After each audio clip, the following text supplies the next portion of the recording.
Hello, everybody from Budapest.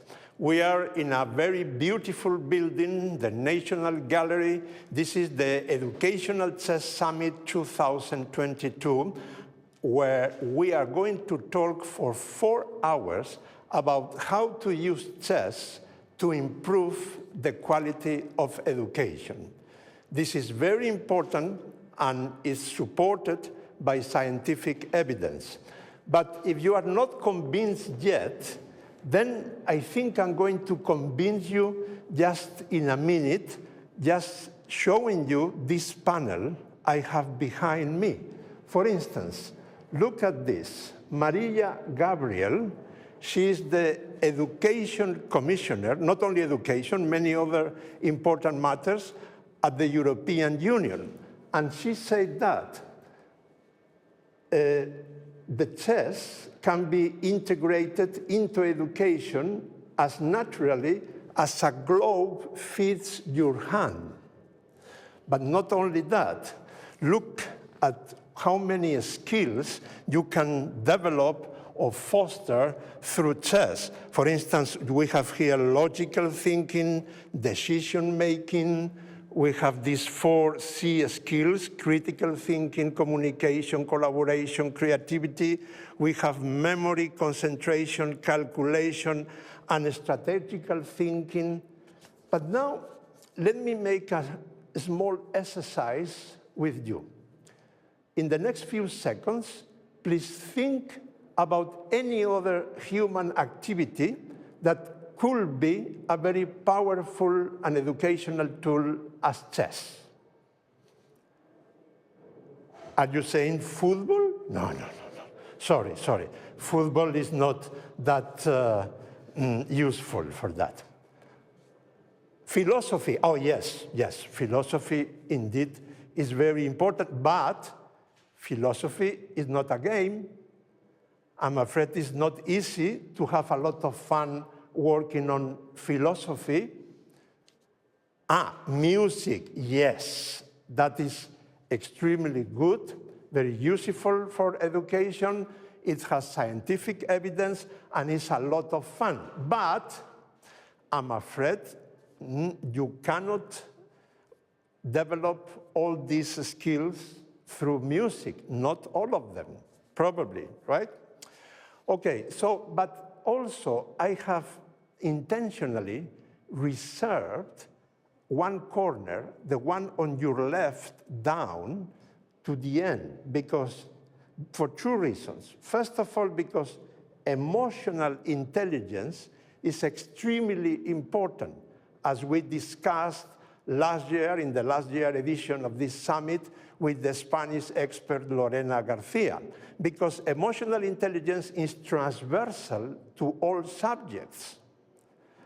And the second reason to reserve this corner is because the author of this sentence is Judit Polgar, our host today here, because this is the Educational Chess Summit at the Global Chess Festival, organized by the Judit Polgar Foundation. Now, who is Judit Polgar, just in case you don't know it? Well, she is one of the most important and influential chess players in history, and the only female player among the top 10 in all times. But besides of that, she has been working a lot for educational chess, not only since 2014, when she retired from the high competition, but even before that. So please, Judit Polgar, if you can join me, you are very welcome to your own festival and to your own summit. Thank you very much for the introduction. Now, on a more serious note, why are we here after the very interesting last year edition of the Educational Chess Summit? Well, the main reason is because I believe that education is maybe one of the most sensitive topics in the world. What will be in the future? How our kids are going to grow up? What skills do they need? Are they going to be doctors, artists, chess players, journalists, whatever? And I like to think about it that really how, as a mother myself, how can you give to the next generation information, skills, values, strategies, and some guidelines, what is the best for them to be able to guide their life in the future. So this is why I wanted to expand it a little bigger than last year. Last year it was a great warm-up. I think we gave some valuable things. And now we enlarge it a little bit, so to show the very diverse and expanding with more and more people to show what we have on the menu, what chess can really offer in education. And for this edition, we have a very special guest, and he is also a patron of this Educational Chess Summit 2022. He's coming from Georgia, a very important country in chess, because, well, chess there is as popular as football in many other countries. Do you know, Judith, that in the Middle Age, the wedding present for women in Georgia included a chess set? Actually, I heard it, and I'm very amazed. I think this tradition should be kept there and spread around the world. That's a good suggestion, right? But even more important than that, last year, the Georgian parliament decided to include chess in the curriculum, and they are already implementing that from the current course, and that's why we have with us the Minister of Education and Science of Georgia, Mr. Mikheil Chkhenkeli. Please, Minister. It's a pleasure. Welcome. Thank you. Thank you very much. Thank you. Dear Judit Polgar, distinguished participants, and everyone who has passion for chess. It is an absolute pleasure and honor for me to be here at the Educational Chess Summit 2022 as this year's patron of the summit. The Global Chess Festival is an outstanding event which has a rich history of more than a decade, bringing together participants to enjoy the celebration of this wonderful game year after year. I'd like to emphasize the immense contribution of the creator and main organizer of the festival, Ms. Judit Polgar, whose accolades are nothing short of spectacular and very much inspiring. Let me point out that chess has a centuries-long history in my country, and women chess players have been especially successful in Georgia. The most prominent of them being the world-acclaimed Nona Gaprindashvili and Maya Chiburdanidze. 21st century sets different requirements to the new generations in order to live harmoniously in the modern societies, equipped with the essential skills developed from the very early stage of life.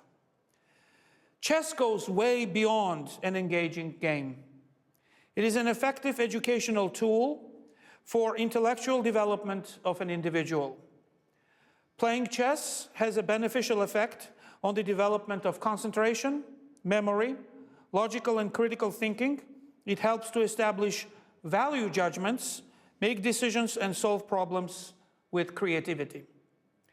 With this in mind, the Ministry of Education and Science of Georgia made an important decision to introduce the subject of chess as a mandatory subject for first-grade students in Georgian schools from the current academic year. Our decision aligns with the declaration of the European Parliament of March 15, 2012, on the introduction of the program Chess in Schools. It gives me a pleasure to have supported chess learning in schools from the early age. This is the step taken, which I will always cherish and be proud of. We started this academic year, and the feedback from school children has already been spectacular.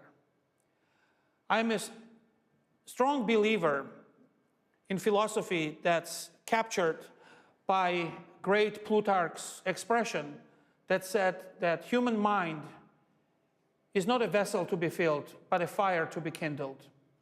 I think this expression, this quote, captures the spirit of true pedagogy in general. And of course, chess will be one of the very strong, very beautiful forces that is going to make our kids succeed in school in general. In conclusion, let me express my heartfelt gratitude for the honor of being the patron of the Educational Chess Summit. This beautiful game makes us smarter and helps us think ahead. Chess truly connects us. I wish everyone a very successful festival. Thank you so much.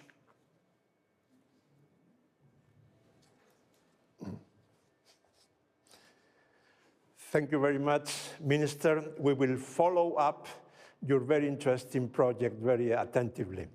Now, Judith, please come back because I would like to go a little bit deeper about your foundation. I remember that you retired from competitive chess in 2014, but by then you were already working hard on the foundation. Please elaborate a little bit that. I established the foundation in 2012, and the idea was to foster chess in education, and we developed the Judit Polgar method, which actually became as an optional subject in Hungarian national curriculum. And also we organized the festival already, some chess events. And well, it was something very important. We felt that through the foundation, we are able to transmit those values, what we believe in. And since then, we have a long road past behind us. By now, it has 40,000 kids involved. 40,000? Yearly. We have who is involved in the educational program. And it's growing continuously. We make courses for teachers, and we have about 2,000 teachers who took the course at least. So we are trying to spread the good word and the values of chess in education. I think we have a video to explain a little bit how do you work on the schools, right? Yes, now we want to show a video of my method. So to peek inside a little bit, what it covers is the chess playground for preschoolers, then for school, elementary school, it's chess playground, chess palace, and the chess PE, which is the physical education part. Let's start with the first video, please.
If you think that this video was very interesting, now wait, because we have even more interesting things to show you.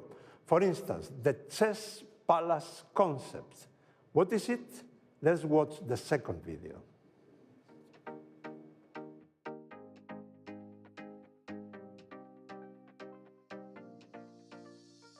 In the classroom or at recess, the answer is chess palace.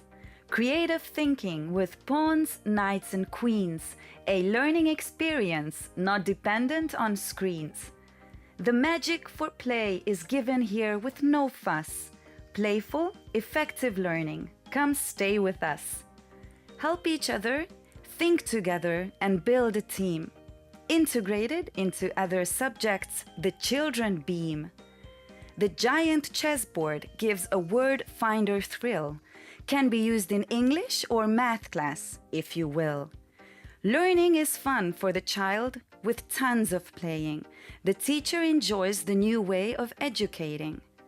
The workbook tasks stimulate the brain. The children keep playing again and again. Letters and numbers are collected with ambition. Skill development tasks motivate the solution. Activity cards are used to form numbers or a sentence, discussing and solving puzzles, creating a chess dance. In the chess palace, eyes are wide open, looking for directions. Creative drawing, navigating, and memory games with locations. Chess money, shopping, planning, and management, increasing everyday life knowledge by engagement. The laminated chess palace is easy to clean, reuse in many subjects in the classroom scene. Find solutions with simple rhymes and drawing, complex skills development by joyful exploring. By observing details, the visual perceptual skills expands, tactile skills increase by drawing on the back by hands. Chess is one of the oldest games in history. The Chess Palace is home for brain teasers and mystery.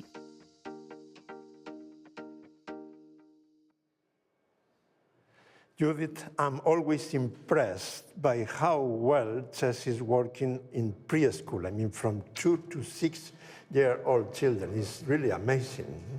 Absolutely. The video, what we've seen, it was about the elementary school, how it's implemented there. But we're going to be seeing something very special here just in a few minutes. We have an experience ourselves also that in kindergarten it works extremely well, because it develops some of the skills which are extremely important already starting at the age of the kindergarten. By the way, can I show you a slide that connects very well with what you are saying? Okay, let's see the slide, please. You have the slide there, and you can see this 10, it could be longer, but I selected just 10 pedagogical goals that you can manage through chess. And all of them are extremely important in preschool. I mean, from 2 years old, you can start working on seriation and classification. And from 3-year-old, you can work on laterality, psychomotricity, attention, concentration, memory, the geometry, respect for the rules and the opponent, first impulse control, etc. And you know, Judith, you can do this mixed, combined with music in a giant chessboard like this one. You are combining chess, music, and dancing. So this is a perfect educational tool, isn't it? Well, I think we are very much on the same page on this. We are believers, and not only believers, but from our own experience, we know it. And I think this is very important.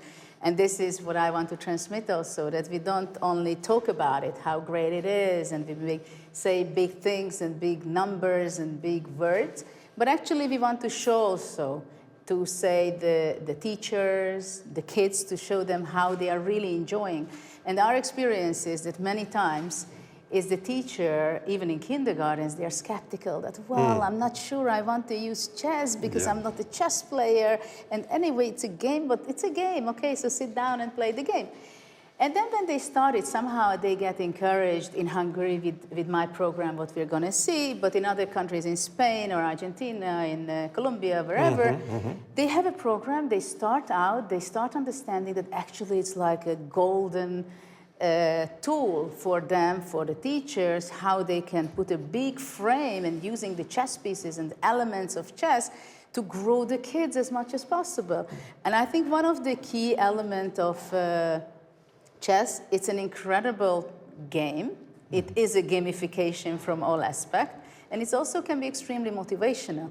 And for kids, what is also extremely important that they have a world they are in, and everything is connected with the other, so they are feeling extremely comfortable without noticing and realizing they are improving. So this experience for the teachers, it also gives extra self-confidence that, wow, chess is a magical tool. And actually, we can really contribute with chess to our everyday teachings for preschoolers also in a very, very playful way without them realizing that actually they are learning continuously. Can we say that chess, in terms of education, is a universal language, a kind of Esperanto for education? I completely agree. I think generally chess is a common language in many different ways, to be honest. Of course, I come from sport aspect because I was more than 30 years in the professional field. But also, chess can be great for friends. It can be great for different genders. It can be great for grandparents to kids. It can be really a great connection. And we shouldn't forget that when you play chess or around the chess pieces, you are in a very close environment. So you can discuss, you can make some metaphors through chess. And it can be very engaging hours that you can use chess in different forms for education. And what about teaching the teachers? How do you do it? The way we are doing it, we have a 30-hour course, but we also have a smaller 10-hour. The main idea in the beginning, of course, to make the teachers understand that they are in the right place. We are going to offer them some, we consider, very efficient tool that they can use, so an extra power for them, which they can use, and they can memorize the kids with that. And we give the self-confidence that don't be afraid of chess, because this is a game that you understand the rules, and then you can have endless opportunities to grow the kids. After that, we show them how concretely you can implement it into different subjects. You can use it for math, for writing, for collaboration, for different aspects of what they have in every day in school. And it's very important also, of course, in kindergarten it's different because it's always playful and you're much more free than in the education of schools. But even in schools, it's very important that they don't have to kick out any subject, but actually chess can be used and implemented whatever subject you're in. This is extremely important. Yeah. It's a very important, and I think, of course, teachers, they're looking nonstop for things that they can empower kids and they can engage the kids in the classroom. And this is something, the more teachers know about it, they're spreading it afterwards. For example, in Hungary, for many years, we started our first course in 2013. It went from mouth to mouth. We were not making huge campaigns. And of course, that's the strongest feedback when a teacher says, wow, this is what I was waiting for. I'm going to retire in 2 years and I only know now. So of course, those feedbacks are really empowering my team also, that it's worth doing because they see exactly with their own eyes that it's working, even for those who were skeptical. And now you are going to watch something very interesting here on this giant floor chessboard made by the Happy Kids International Kindergarten. And Judith, I think the best person to introduce this is you. What is this Happy Kids International Kindergarten? Well, the kindergarten itself, actually my kids were also going to this kindergarten. It's a kindergarten where they're looking forward for new things all the time. They are also traveling to look for new opportunities, how they can implement the newest technology and ideas to implement the best they can offer for the kids. And it's an international kindergarten, so you have like from 30 or 40 different countries kids. And this was very important for me to try out my method, the ChessPlayground program part. So how it works, whether it works in Hungary only with the Hungarian kids, or this is an international language, and we can offer it for international audience. And I'm very happy that we have great results and great feedback. So this is something what we are going to see how the kids are performing on the chessboard. And I will see you again for the round table just before the end of this summit. But now please enjoy this very special show.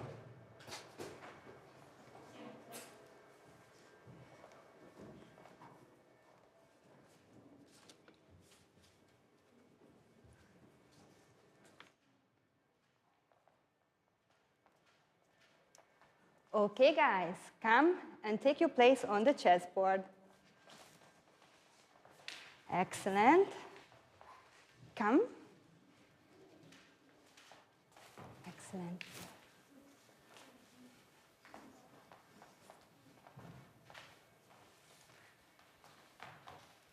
All right, children, let's stand up and let's put yourself on a white square. Okay? First, we're going to play the black and white game, all right? And I will ask you to move on certain squares in a certain way, okay? If I raise one chess piece up in the air, that means you have to put your body part, which I'm going to say, on that square, okay? Are you ready? Yes! All right. Let's walk on white squares only. Ready, steady, go.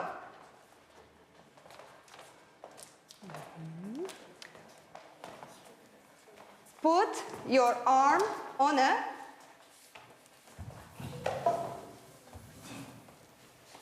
excellent. Stand up.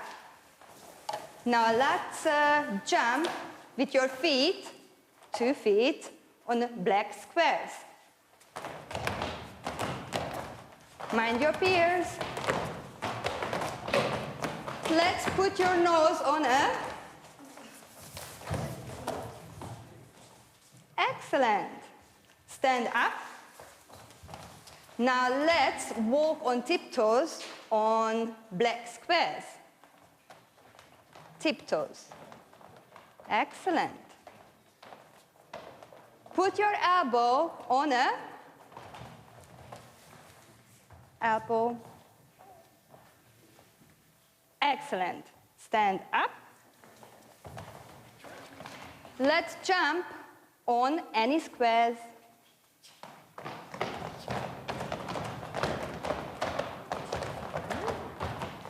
job. Say that. Put your ear on a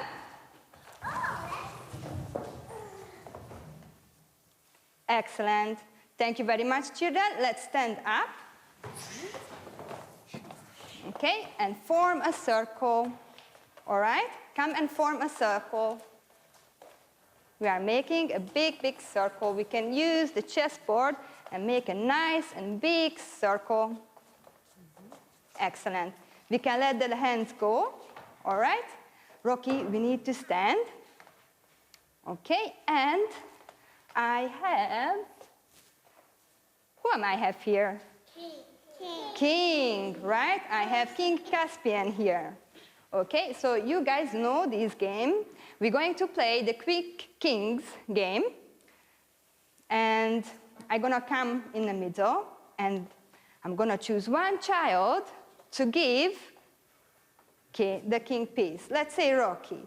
And if Rocky or any of you will get this chess piece, then you squat down and the 2 children next to him needs to make a handshake. Yes. 3 times. Right. Okay. And if I'm going to give the chess piece to Rocky, and Rocky will have this turn, that means Rocky will come out and I will take Rocky's place. Okay? Now, let me start, okay? If I play chess all the time, superpower won't be mine. Who is going to shake hands? You're going to shake hands. It was not. Let's go, let's swap places. And then now you can choose someone and you can give King Caspian to someone, okay? Let's see. If I, all right. And then you shake hands, all right? Shake hands. 1, 2, 3. Excellent.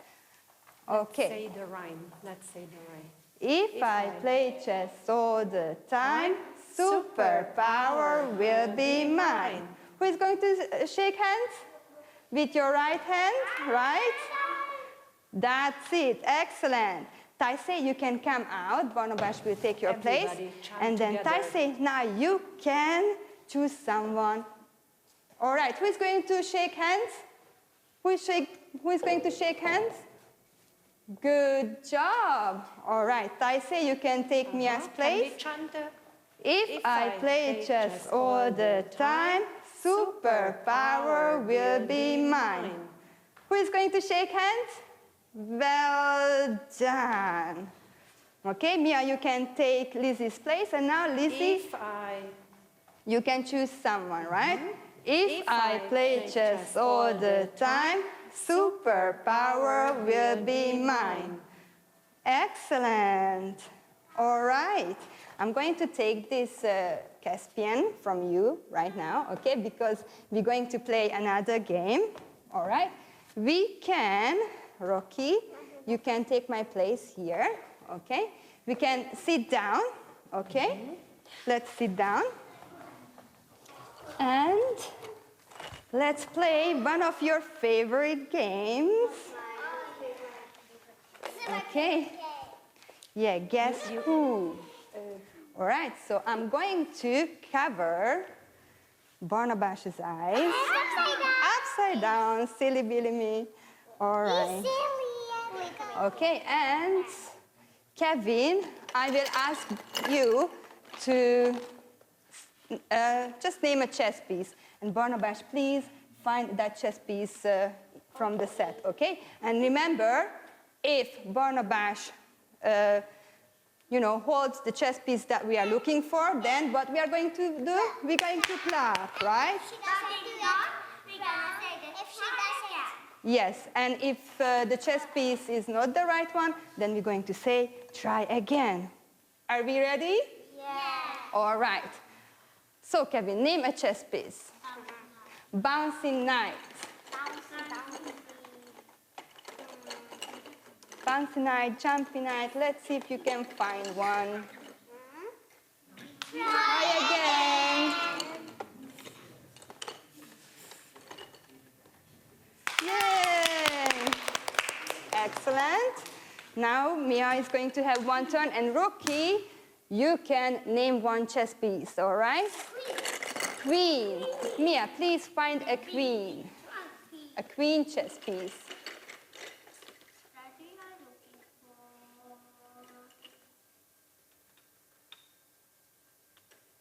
Yeah, we remember that the queen has a crown on her head, and she is quite a tall piece, right?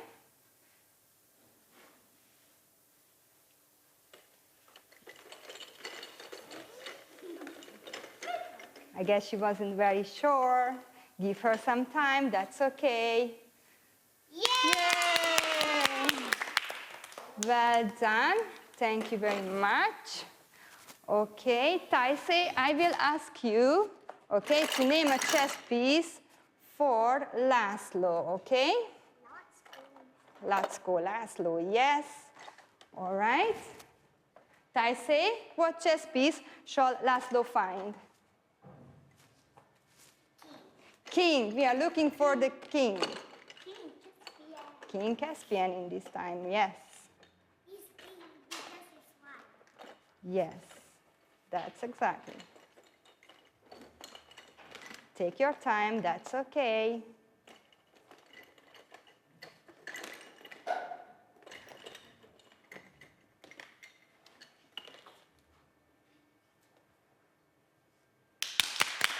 Well done, Laszlo, well done.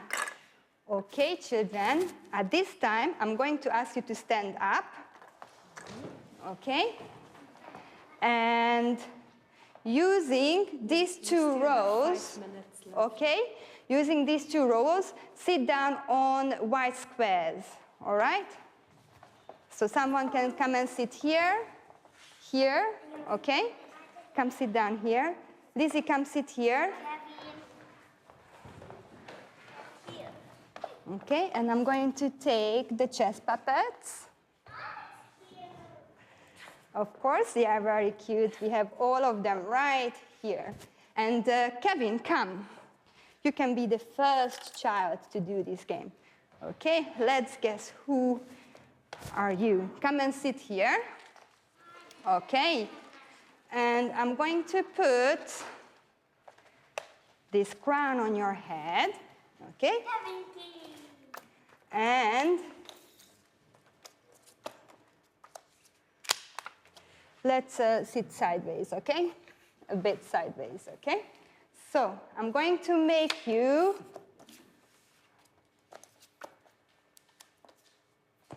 this chess piece. Don't tell him who he is, okay? And when you feel like you are ready to ask questions, just ask questions, okay? Am I big? Is he big? No. He is not big, so let's take the two smallest chess pieces. So we know that the pawn and the knight are quite small, so you definitely can't be these two. Okay. Am I tall? Is he tall? Yeah. He is very, very tall. So we can leave the two tallest chess pieces, or actually the three tallest chess pieces, okay, in the set. Am I value 9? Is my value 9? No, so you definitely can't be the queen. So we have these two left. Do I have a cross on my head?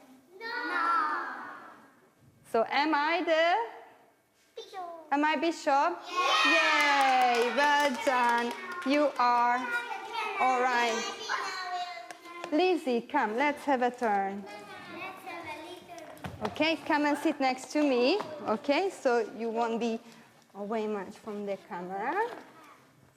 Okay, come and sit like this. Yeah, on the side, like that. Okay. Okay.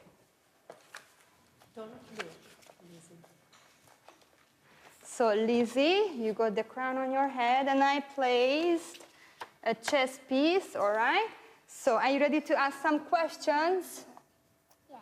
Yes, all right. What's your first question? I'm big? Is she big? Yes. She is. So we can take the two smallest chess pieces out of this collection, right? Okay. What's your next question?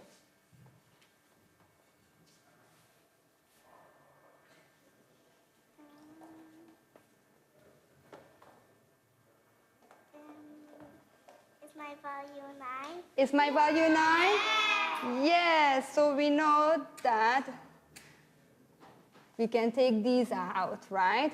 Because the rook's value is 5, the bishop's value is 3, and the knight and the king is priceless. So do you have your guess? Queen. Am I the queen? Yes. Well done. Okay, we have the time for one more. Can I be queen? Okay, Cornel, let's have a turn. Okay, come sit here. Yeah, here we go. Come to sideways a bit, yeah, so the camera can see you. Okay, and all right, here we go.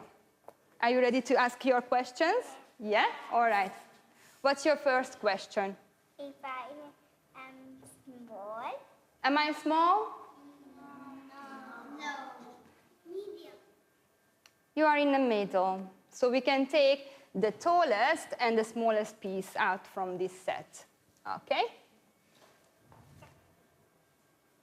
What's your next question? I have a pointy thing on my head. Do I have a pointy helmet? No. No, so you can't be the bishop either. That's okay. If I have a horse face? Can I jump over other pieces? No. No, so we can take the knight out as well. Okay.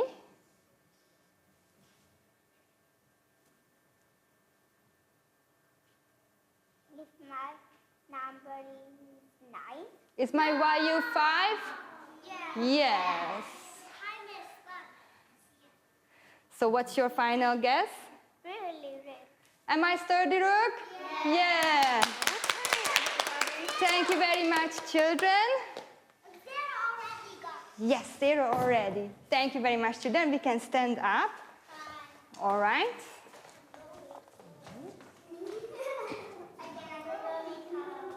And we can go and leave the room, okay? Stay just here for a little bit. Okay, thank you very much. Thank you. You were super. High five. Wasn't this fantastic, Ranji? It was great. I was looking outside from the screen and they were doing really, really well. It's so super. Yeah. Yes, I'm so proud of them. I'm so happy that we can talk a little bit about our educational chess program that we are doing at Happy Kids International Kindergarten. And I have Ranji with me, who is also the class teacher of the Cheeky Monkeys and our assistant school director. I have some questions for you. So tell me a little bit about how we have started our educational chess program at Happy Kids International Kindergarten and Nursery. The chess program started in 2013 as an extracurricular activity, once a week for the 5-6-year-olds by a professional chess teacher. We started the Chess Palace training for our teachers, and the program became a staple in our curriculum at Happy Kids. Now we have a certified chess teacher who is also an early years certified qualified teacher. Right. Ildiko? Yeah, Ildiko, who is here. We have an established program for the 4 to 5-year-olds, the reception age group. As a part of their curriculum, they have their lessons once a week, and the 5 and 6-year-old children, they have their lessons twice a week. What is important is all children participate in the program, and for children who have shown special interests in chess also have an opportunity to further their skills via chess club that we have once a week. Great. We saw a little snippet of the Chess Palace program with our children, Yes. but can you tell me a little bit more? Why is it such a unique program? The Chess Palace program is catered primarily to kindergarten-age children in a way that combines different areas of development into the various activities and lessons in the chess program, like we saw here today in the games that they were playing. The children not only learn about chess, but they can also widen their skill in other areas of development, such as their motoric skills, social skills, English language skills, and also their thinking skills. This means that the children learn chess in a fun, interactive way that is both educational and also cross-curricular. We're not aiming for the children to be chess champions, but since all children at Happy Kids participate in chess as part of the curriculum, it is important that we make it a fun experience for them. So tell me a bit, why is it such an exceptional educational tool? The chess program is useful for the children born into the 21st century, as it teaches quick decision-making skills and logical skills as well, which is very much needed in the world we live in. Playing chess is not a goal, but a tool to develop the children for this world. And tell me a bit more, and with example, how the program is integrated with the different curriculum areas. All the activities highlighted in the chess program engage the children's development in all areas. For example, the stories that are featured in the Chess Palace program about the characters is an important tool for comprehension and understanding. So children have to listen attentively to the stories, they have to understand the story in depth, and there's usually questions at the end that not only test the children's comprehensive skills, but they also help the children relate to the stories and the characters through personal experiences. The games and activities played is also useful for for skills such as physical skills and also social interaction skills. The materials provided, as you can see some of the materials here as well, such as this chess rug and also the toys over here. They are great for children at this age group. It allows them to move around. It allows them to feel and touch the toys. It allows them to get familiar with the shape of the chess characters, the chess pieces as well. And most importantly, make an emotional connection. Oh, yes. So why do you think that's important? Through the Chess Palace journey, the children become very familiar with the Chess Palace characters and their unique personality. In the stories, in the chess program, all the characters have a unique personality. Like, for instance, the rook is a strong character. The pawns are like helpful characters, and the children get to personalize with them and get to identify with these characters. Included in the materials are also the chess character beanbags, also headdresses, stickers, posters, and other tools. And all these manipulative hands-on materials help the children get familiar with and identify with the different chess pieces. Through this, children get emotionally connected to the friendly chess characters, and this gives them the motivation to play more. The children become active participants of the story when playing games on the chess rug, and they also unconsciously learn about chess through these carefully designed tools of the program. Okay, thank you, Ranji. Thank you very much. That's lovely. So thank you very much, Petra Kim and Ranjani Ravi. This has been really very inspiring, and I will say wonderful, really marvelous. And now let me give you a very impressive information.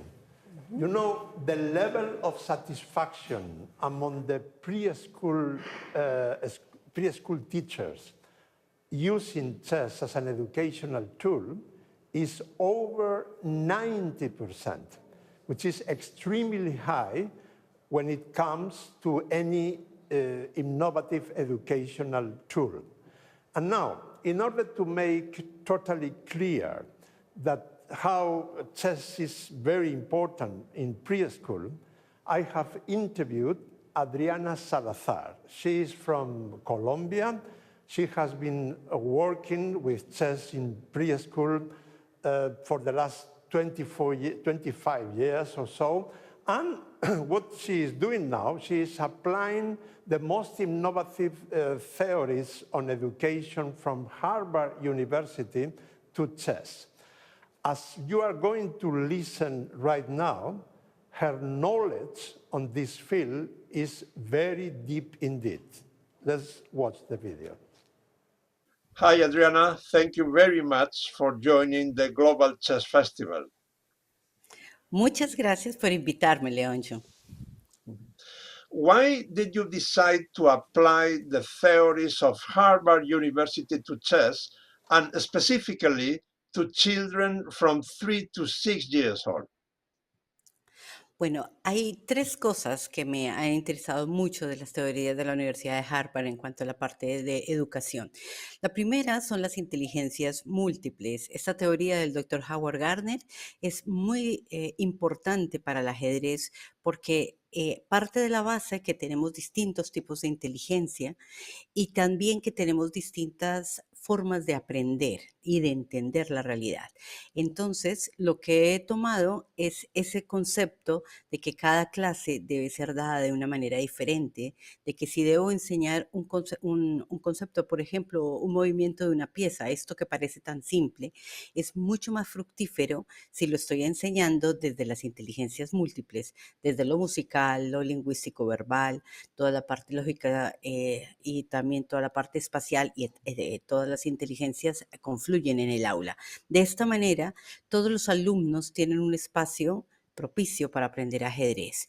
Por otra parte, otra de las cosas que he tomado de la Universidad de Harvard es la enseñanza para la comprensión. Es una visión de la educación en donde el propósito fundamental es comprender. Esto que parece que casi que debería ser algo lógico, no es lo que siempre ocurre en las aulas. No siempre se comprende lo que se pretende enseñar.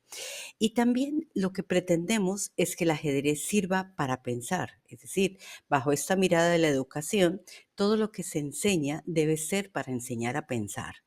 Y esto está absolutamente conectado con el ajedrez, pero también es posible dar una clase de ajedrez sin enseñar a pensar. Es decir, que la intención tiene que ser fundamental. Por eso tenemos claro hilos conductores, tópicos generativos, metas de comprensión.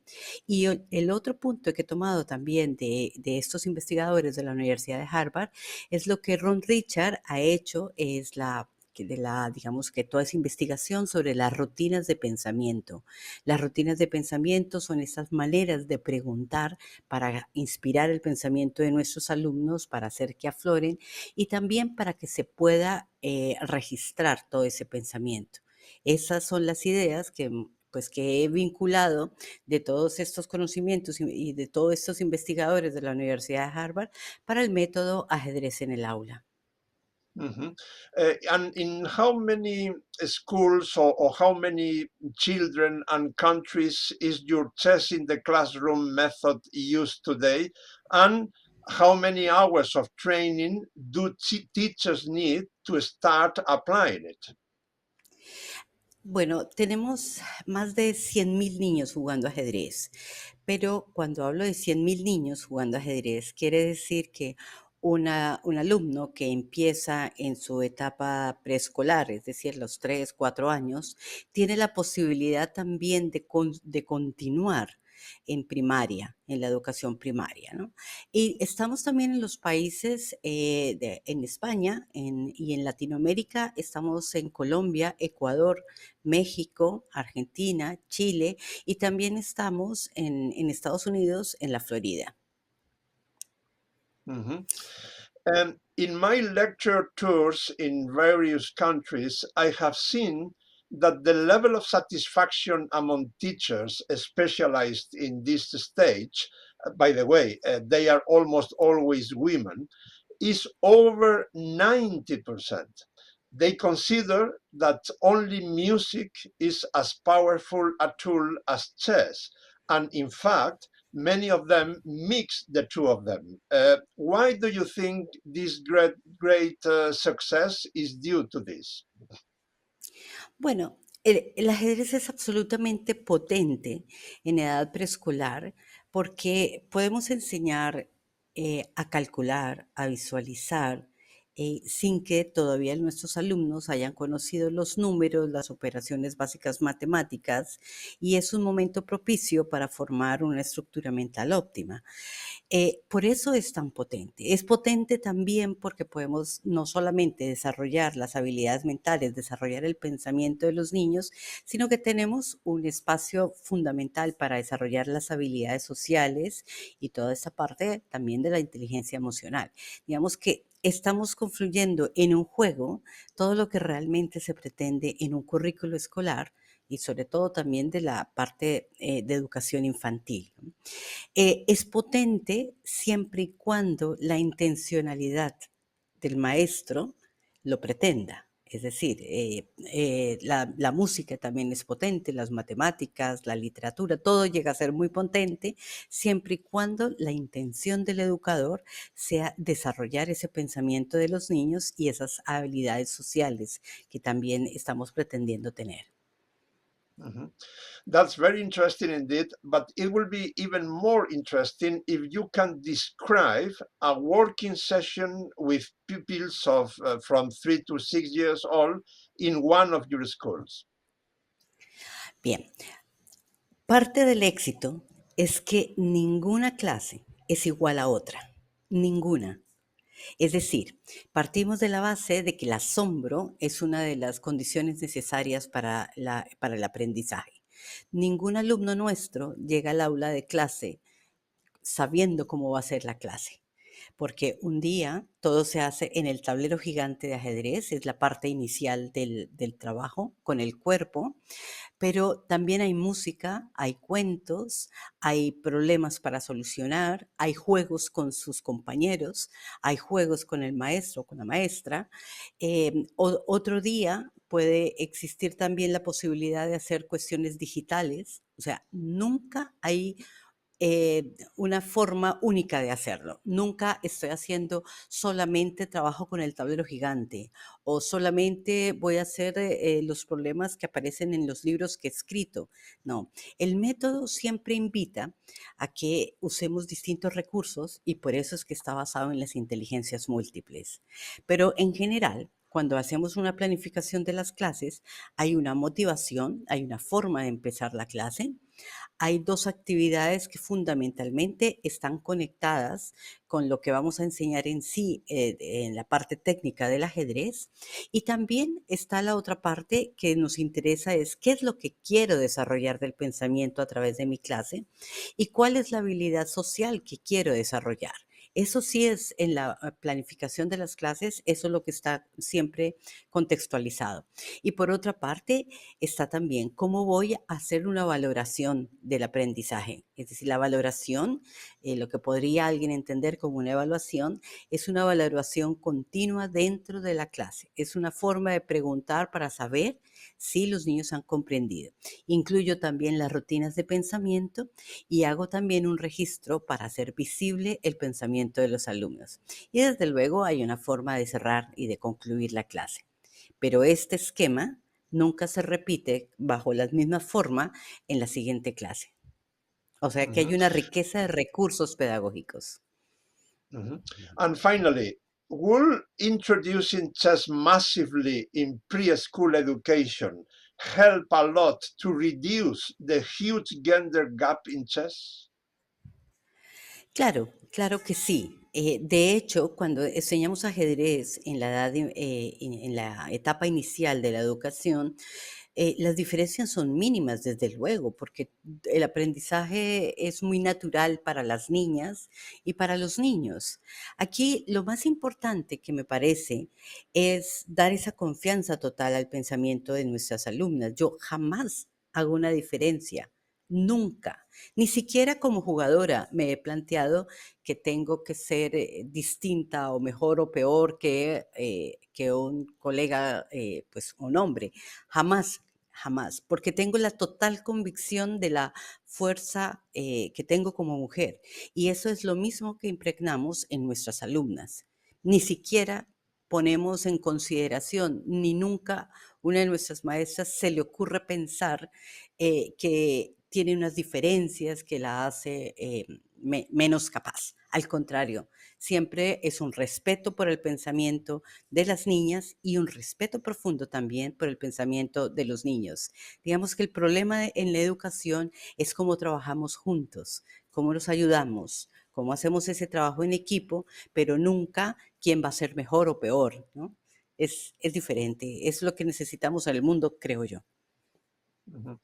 Adriana, I think your statements are extremely interesting. Thank you very much for joining us today. Muchas gracias a ti. I think my last question to Adriana about how preschool chess can help us to reduce the gender problem in chess is especially important. We will come back to that point later, but now we are going to move to another very important subject, mathematics. How to use chess to teach mathematics. For instance, a large part of geometry, arithmetics, or algebra can be taught through chess in a way that is very enjoyable for the students and efficient for the teachers.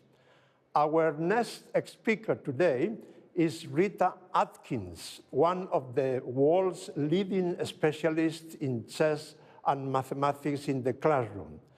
Her talk today is about two skills which are very connected to mathematics: solving problem skills and logical thinking. Rita, please be very welcome and go ahead. Thank you. Thank you, Leontxo. So I would like to talk to you about how to teach problem-solving skills through chess with an online tool called LogiqBoard. When we are teaching through chess, we are after enhancing 4 essential skills. These are critical thinking, communication, collaboration, and creativity. So how can we do that? The best approach is game-based education. When we play games, we are doing our best. We are using our best skills because we want to win. There is also a lot of peer-to-peer learning taking place. Children teach each other while playing. And there is intrinsic motivation because we all love to play. So teachers can just sit back and relax and let children take care of their own learning. So what can we learn? We can learn chess, we can play chess variants, chess mini-games. We can also play other strategy games on the chessboard, and we can supplement these with exercises, investigations, on the 8x8 board or the chessboard, and on smaller boards as well. So what tools do we need in the classroom to support game-based education? We simply need a physical chessboard, maybe one for each pair of children.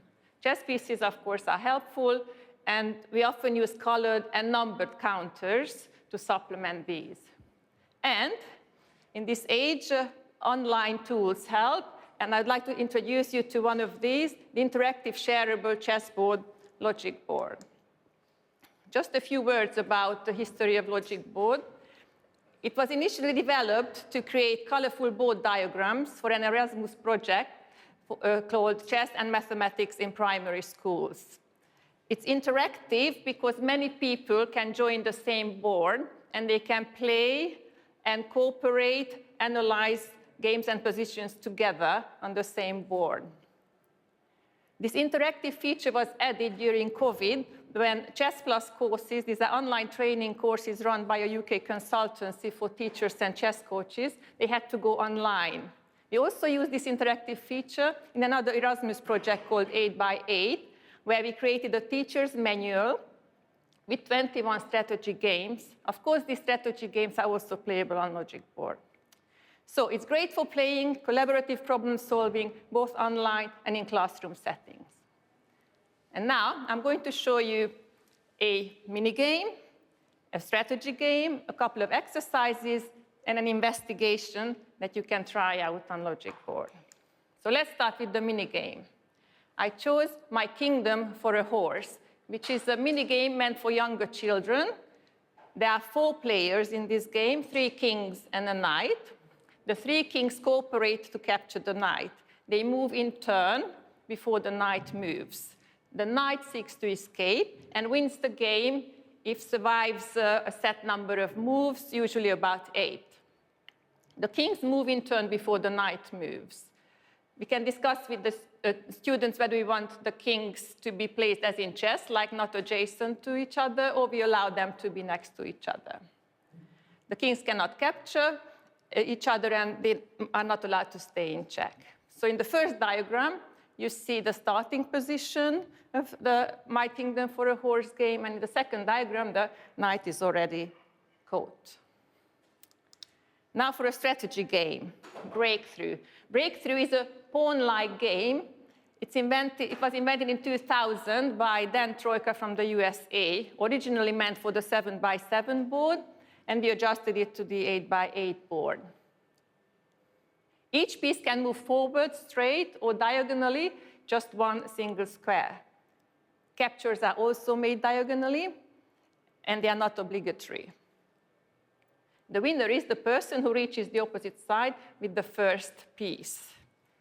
So on the left diagram, you see a starting position, and on the right diagram, you see a problem position. Here, white to move and win. So the winning move is a5.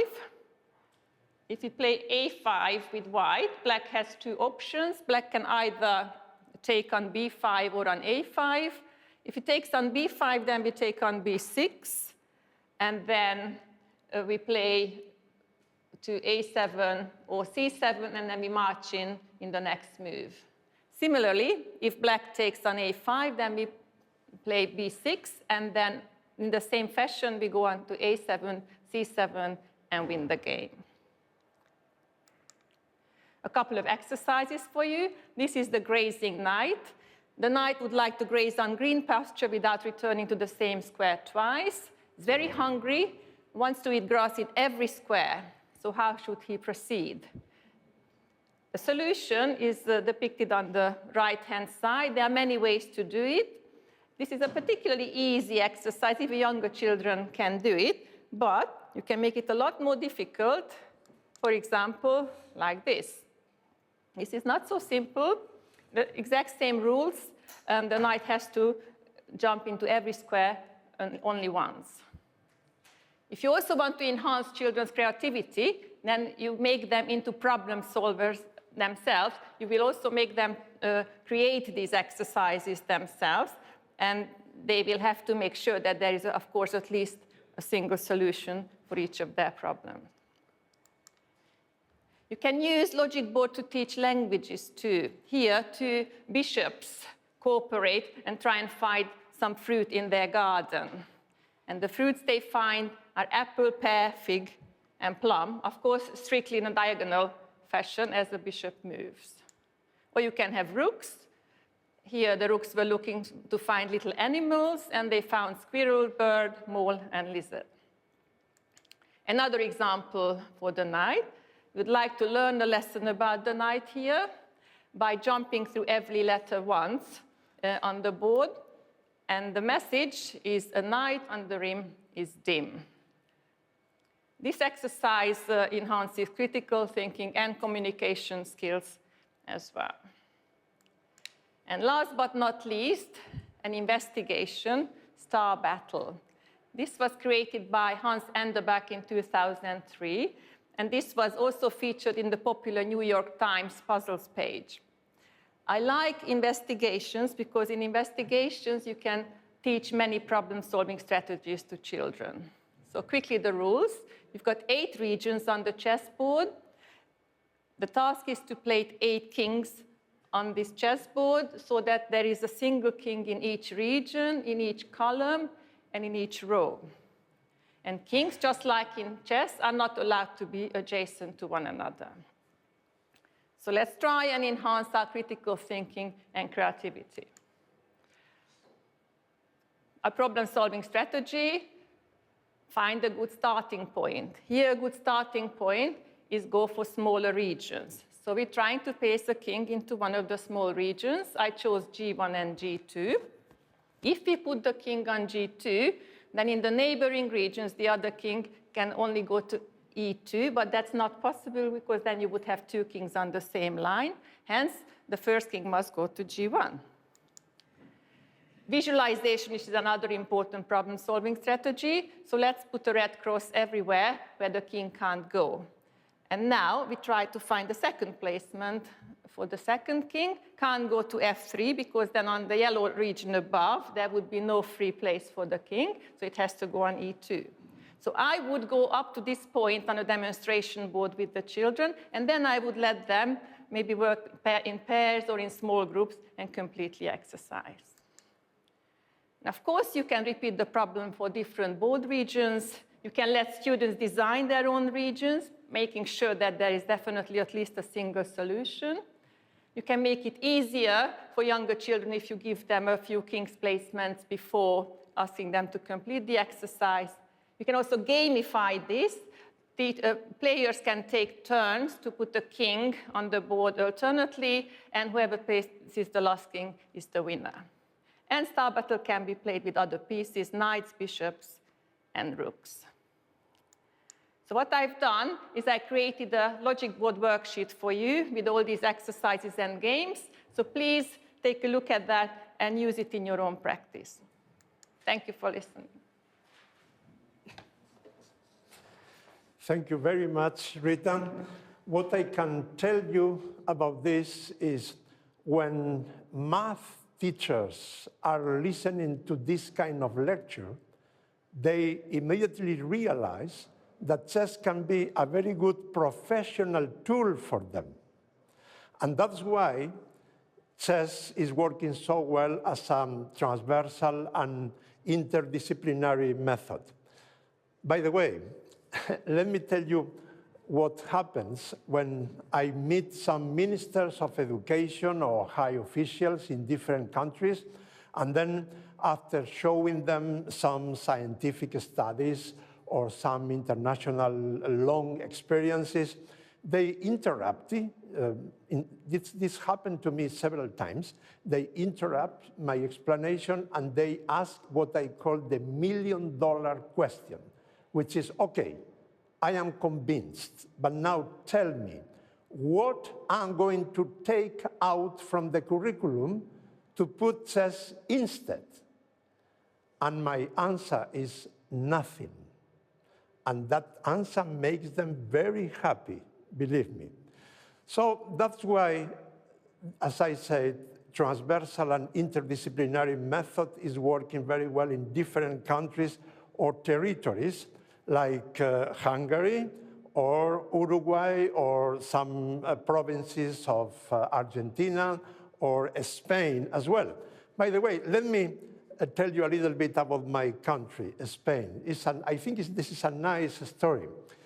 In 2015, February 11, a miracle happened in our parliament. You know, all political parties, with no exception, agreed on something. In Spain, this is a miracle. I was very tempted to call the Vatican that afternoon, you know? But since then, 10 out of our 17 regions have introduced already chess somehow in the curriculum. And one of these regions is Catalonia, where they have started already before the parliament decisions, about 10 years ago. You know something also important? The level of satisfaction among primary school teachers there is over 80%, which is very high, and they also have 2 scientific studies measuring the very good results of that project. That's why I have interviewed Marta Amigo, who is one of the leading persons in that project, and I can assure you that what she is explaining is really very interesting. Let's watch the video, please. Hi, Marta. Thank you very much for joining us from your classroom, and welcome to this educational chess summit at the Global Chess Festival. Hello, thank you. Thank you very much to invite us to explain our project in the Global Chess Festival. It's a pleasure for us. In 2010, 2 years before the European Parliament recommended the introduction of chess as an educational tool in schools, the government of Catalonia declared chess to be an activity of public utility. And the educational chess program that you have been coordinating since 2012 has been highlighted by FIDE as a model of good practice. Then, what is your assessment of this 10 years experience? Yes, our assessment of these 10 years is very positive, really. We have 5 institutions involved in the project. The Educational Department of the Government of Catalonia, Catalan Chess Federation, and 3 universities, Lleida, Girona, and Rovira i Virgili.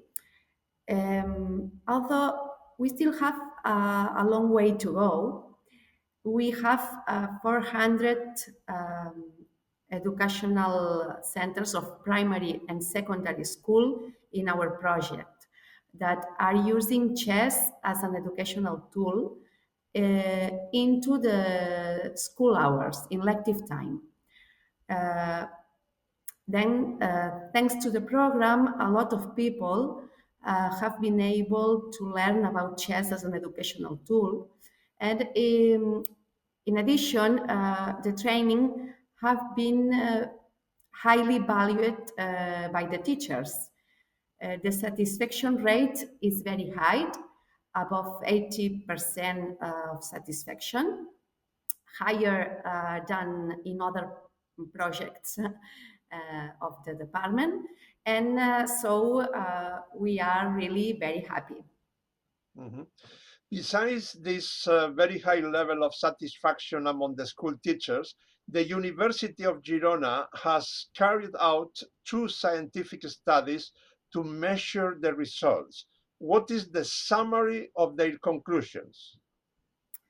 In fact, in the University of Girona, they have an observatory, and they made 3 studies, 2 by students and 1 by teachers.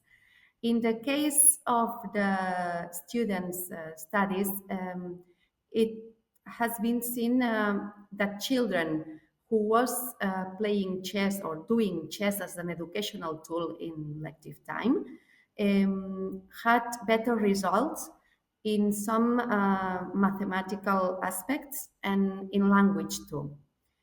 And as for the teachers, the satisfaction index of valoration was very high, and they showed that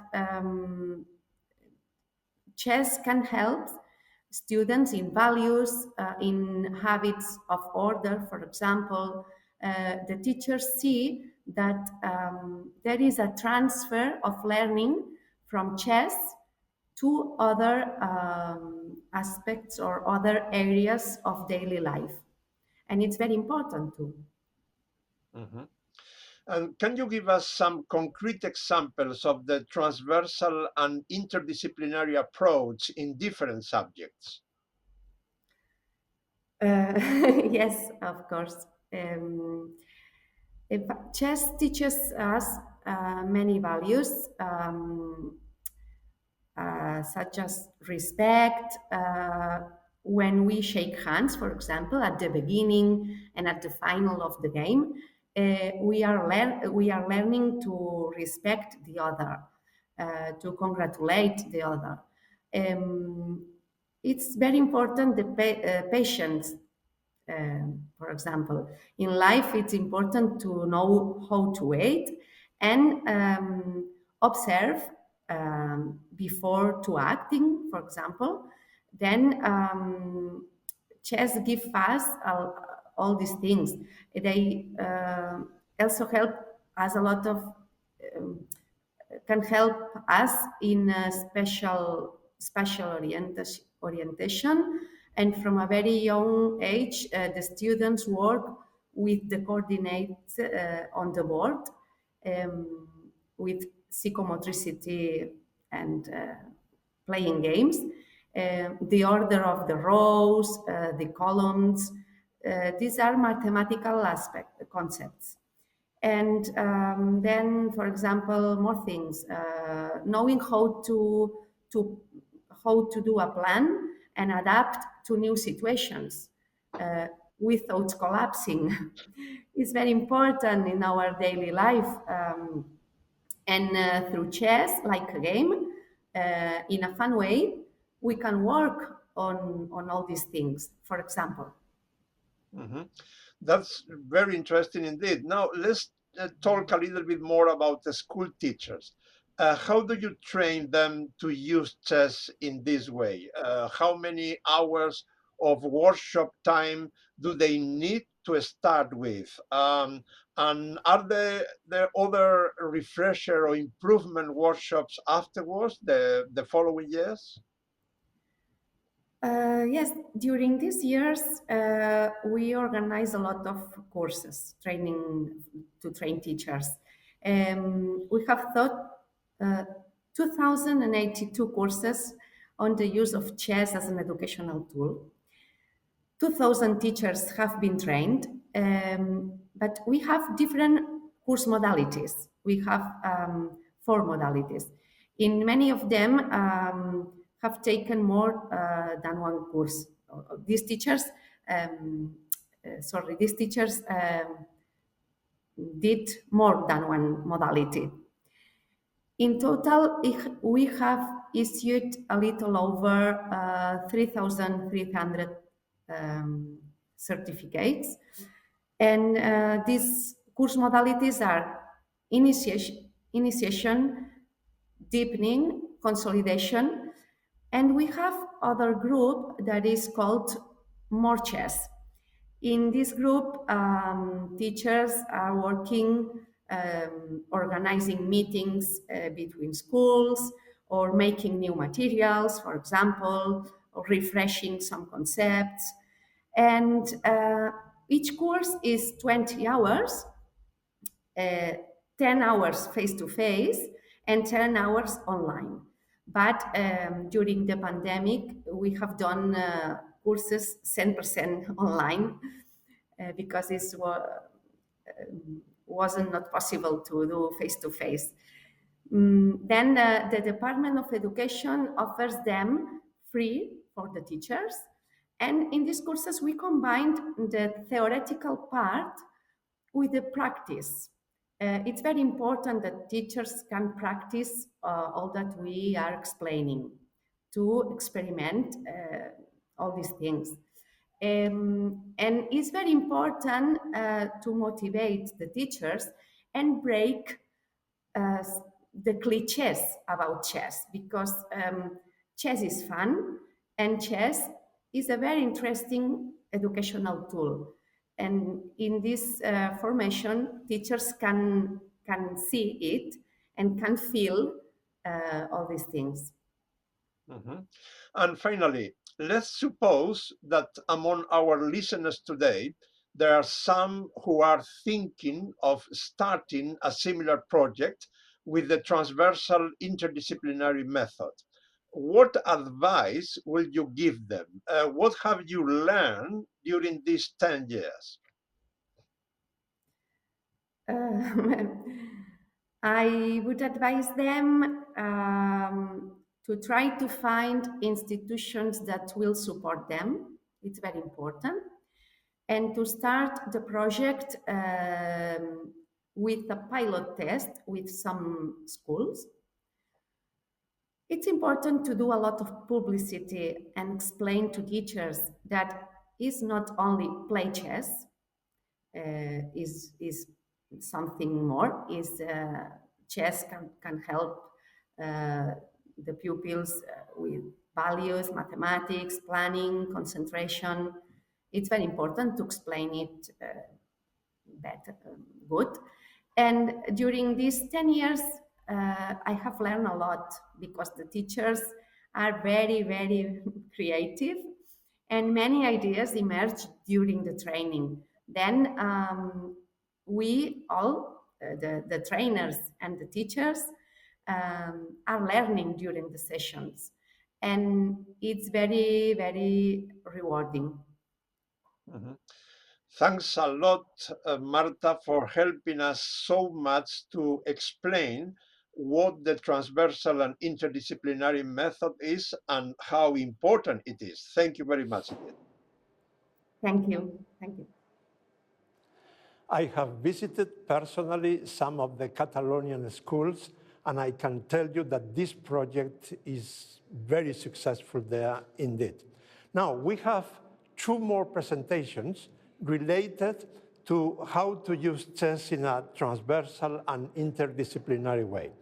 The next one is about chess and foreign languages, which is a way of fulfilling 2 pedagogical objectives with only 1 shot, because many foreign languages teachers are asking for more compensation and less grammar.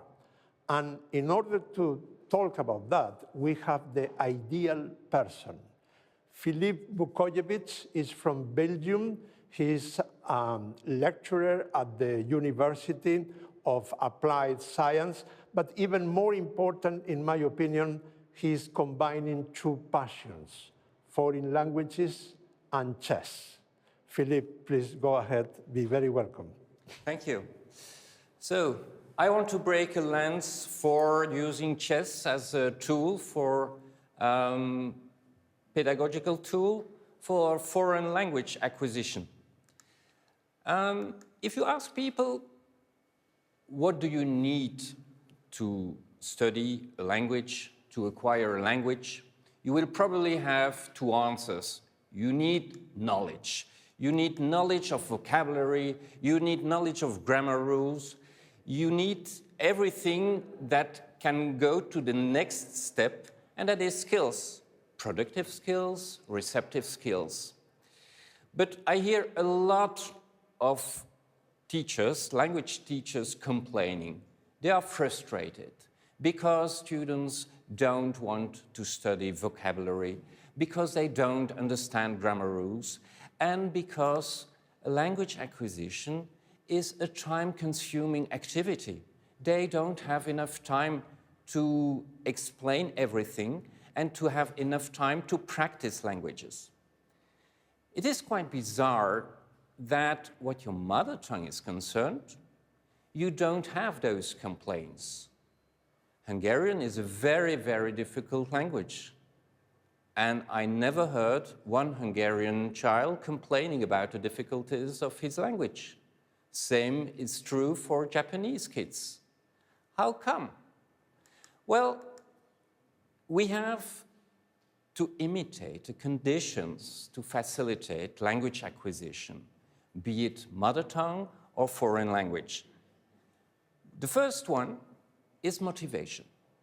As a baby, you are motivated to learn this language. There are two kinds of motivation. There is an emotional motivation. You are in a very secure environment with your parents, and therefore you want to be part of it. It's a lovely atmosphere, and you, as a child, you believe that you have to produce sounds to be part of this lovely environment. There is also a rational motivation. If you have bad luck and your father has an olfactory system problem, he won't smell when you do poo-poo. And then he will walk with you minutes and minutes, maybe just until your poo-poo is dropping out of your diaper, before understanding what the problem is, why you are crying.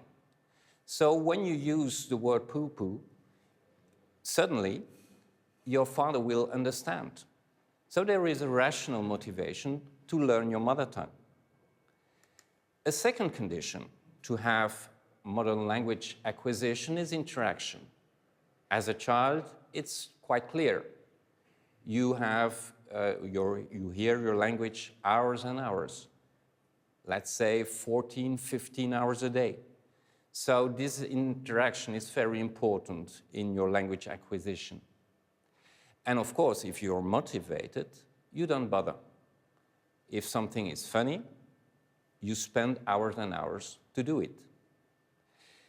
A third condition is that the interaction is always adapted to the level of the coachee, of the baby, and so on. You won't show Peppa Pig, for example, to 10-year-olds in class, because that's not motivational for the kids. But you will show Peppa Pig to 3-year-olds. It's something they'll want to see. And if they can, they would press the repeat button to see it over and over again, always seeing the same Peppa Pig. And of course, the interaction with Peppa Pig is very simple. A child will very fast, quickly understand what it means when the mama of Peppa Pig says, "Don't jump in muddy puddles," because he will have some visuals. The same is true for elderly people wanting to learn another language. You have to be motivated. You have to be motivated, and that can be an emotional motivation. I myself studied German because I fell in love with an Austrian girl. You can always consider stepping into your hobby to learn a language. So motivation is key. Not only emotional motivation, rational motivation as well. You can learn a language because it can result in a raise, a salary raise. It can be interesting. You can learn a language because you can sell more products on an international market than just in your own village. Your interaction will increase if you go to the country where they speak the language. And so you will learn the language far quicker than you would if you stay at home. And the interaction has to be adapted to your level, of course. If someone comes to my country and asks the way in some words of Dutch, and I say, "Oh, het is gemakkelijk. U neemt de eerste weg naar rechts en dan aan de verkeerslichten gaat u de tweede naar links en dan komt u meteen waar u moet zijn." The person who is not a Dutch-speaking person won't understand. So I will need visuals. And suddenly, Dutch can become a very, very easy language. If I say, oh, de eerste straat naar rechts, ja, en aan de verkeerslichten, de tweede naar links, then suddenly you will understand Dutch.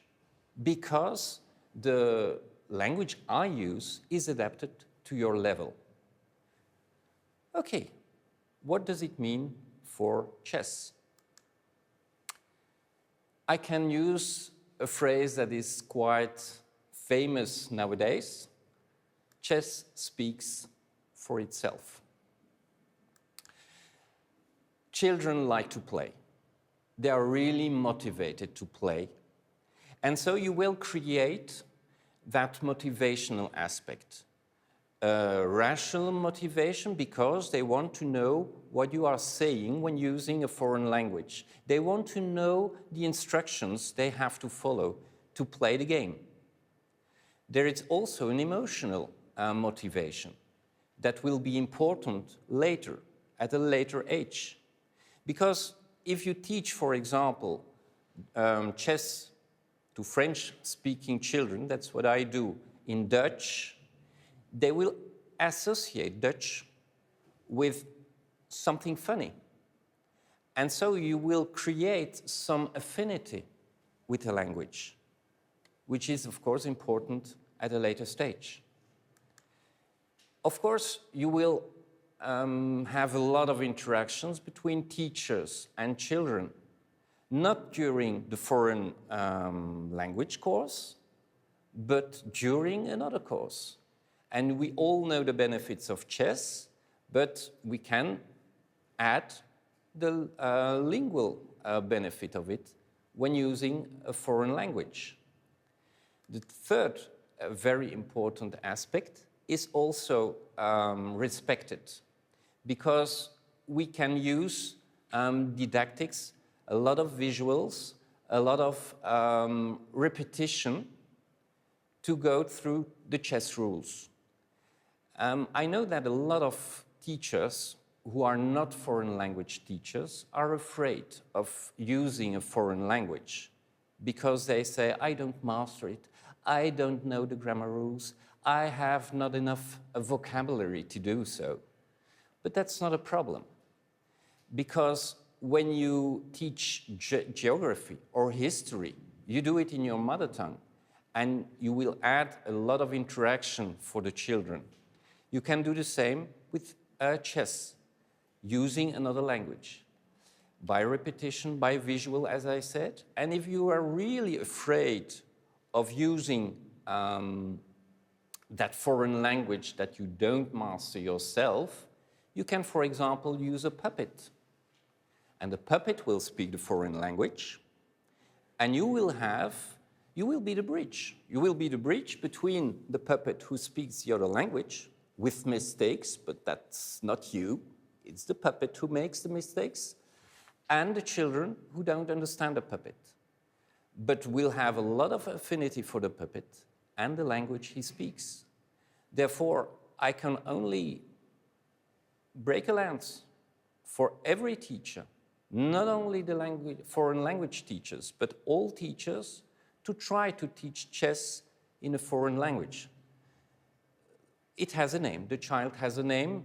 It's content, language integrated learning, or CLIL. So I can only ask and encourage you to do so. Thank you for your attention.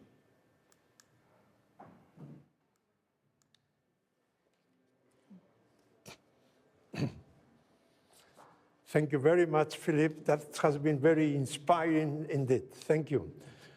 Now, what about chess and physical education? I know that it sounds a bit strange, and actually what I have seen in several countries is that they are giving chess classes in the physical education hour. I mean, instead of alternatively. But now we have several, I know at least 2 or 3, very interesting programs using the chess pieces moves to work in the real physical education field. This is a very good example of the interdisciplinary method.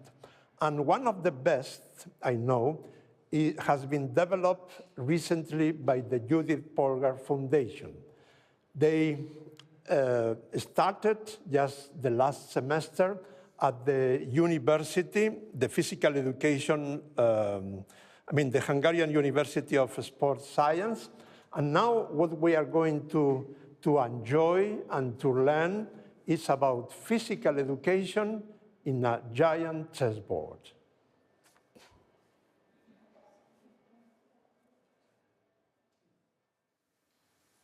I like to move it, move it. I like to move it, move it. I like to move it, move it. You like to move it, move it, move it.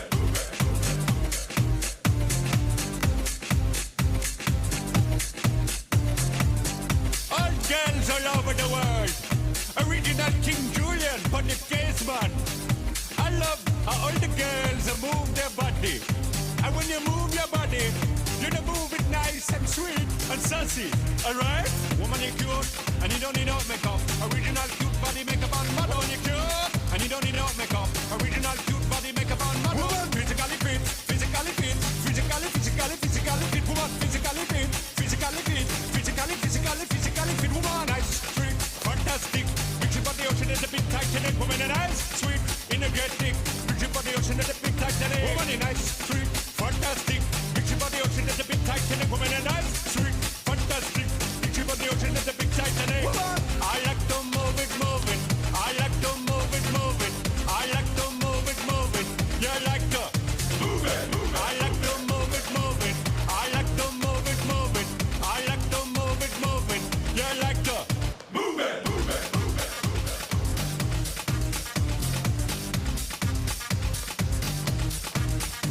Woman, you cute.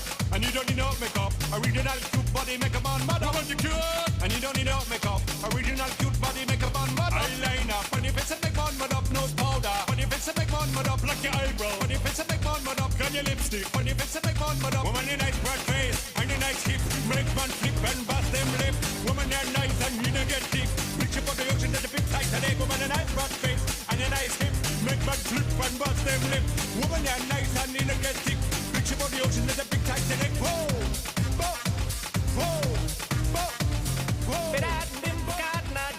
I've been married a long time ago. Where did you come from? Where did you go? Where did you come from, Cotton Eye Joe? Cotton Eye Joe. I've been married a long time ago.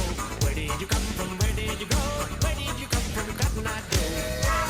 Cotton Eye Joe. I've been married a long time ago. Where did you come from? Where did you go?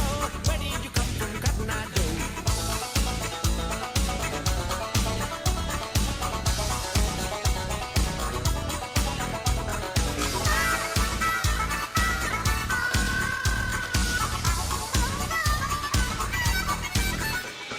He was attached to wherever he went.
Thank you very much indeed.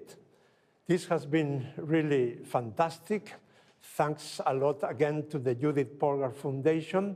I think we have demonstrated, I hope so, that you can use chess in a transversal and interdisciplinary way in the classroom practically with every subject, including physical education.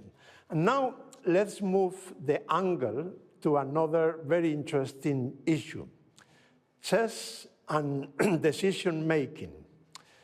You know, a manager of a company and a chess player are doing something quite similar. Both of them are taking difficult decisions under pressure and quickly. This is why we have worked a little bit also on that field. And, you know, chess is therefore very, very useful in that area, but the German Grandmaster Stefan Kindermann has gone even farther than that. He has a lot of experience on educational chess, but now he has developed a program to work on the making decision process, but with children. Please, Grandmaster Kindermann, be welcome to this Educational Summit 2022. Thank you very much. Go ahead. Can Thank you. Remote? Ah, I think it's... Thank you.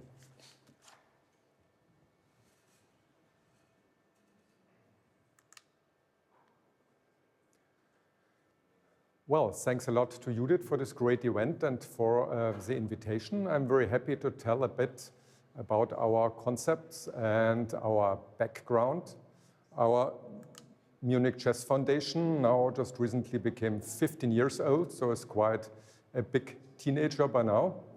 And during the year, we support up to 1,300 children in socially deprived areas. There are also other groups like young refugees and also kids from Ukraine, of course, in Munich, like physically handicapped people or like needy seniors. And I will tell a bit about the special system that we developed, how to get the maximum effect when we support and work with children.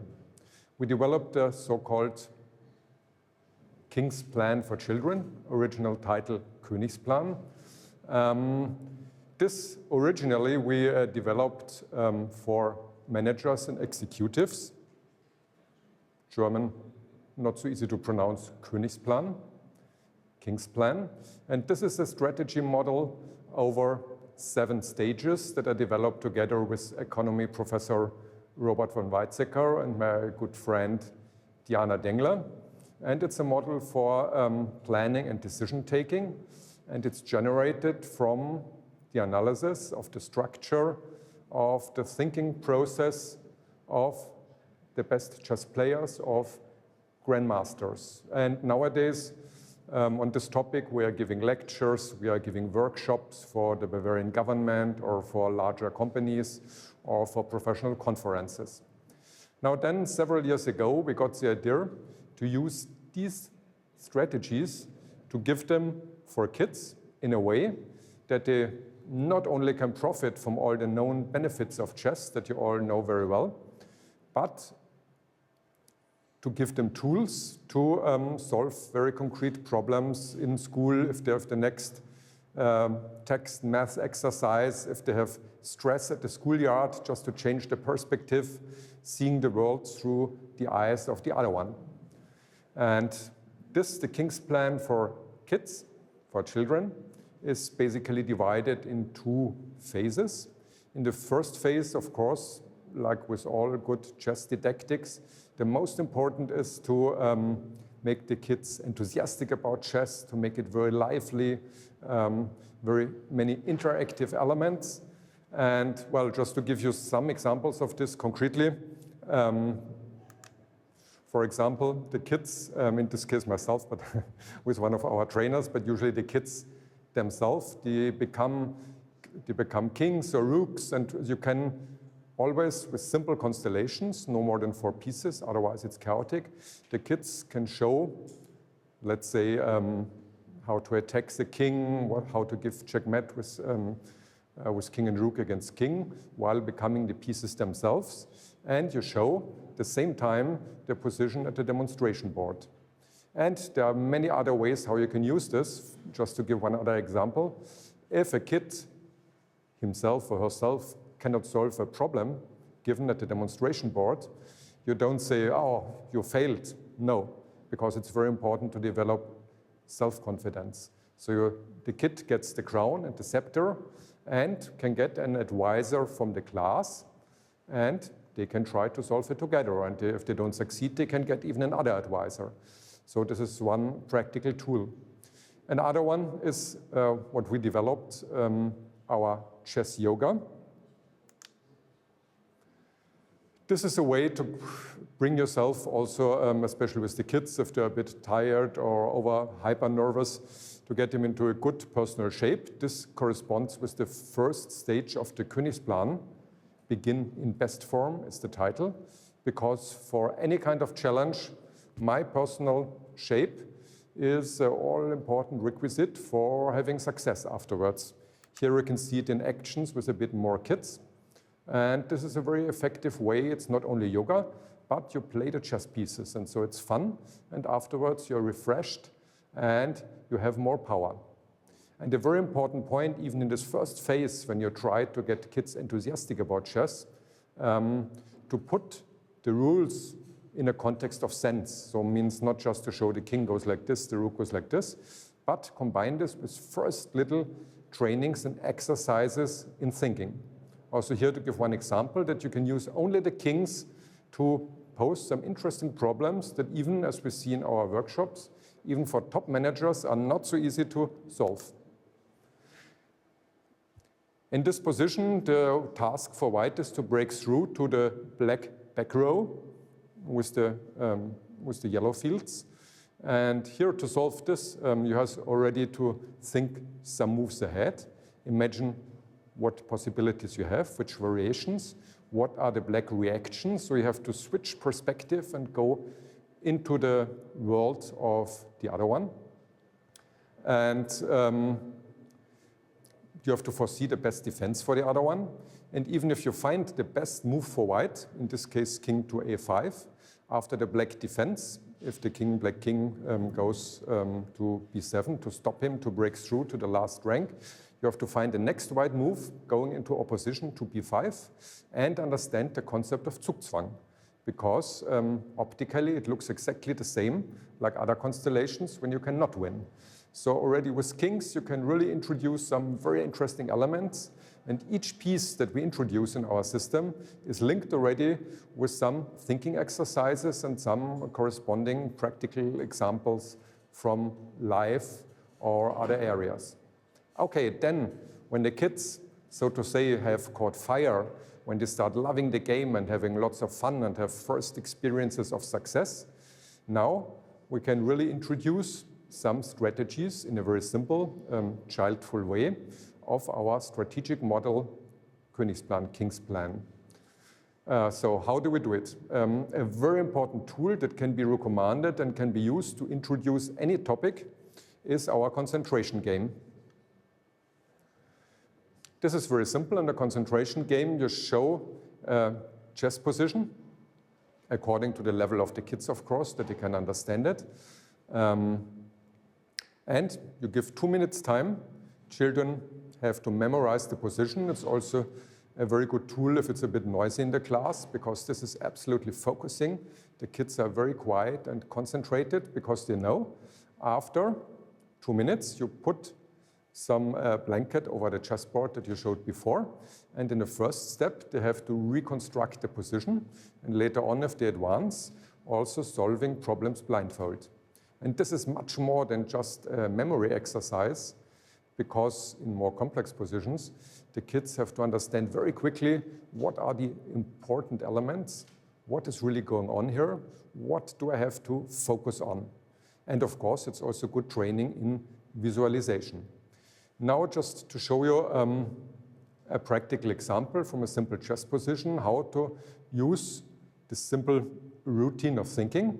with the idea, if the kids do it again and again, and it's also linked with practical examples and some logic games, that they can use it for any challenge they have, as said, as in maths or in real life. Okay, let's just show one simple chess example on this. Given that the kids, of course, know the basic concept of the back row mate before, well, how to start?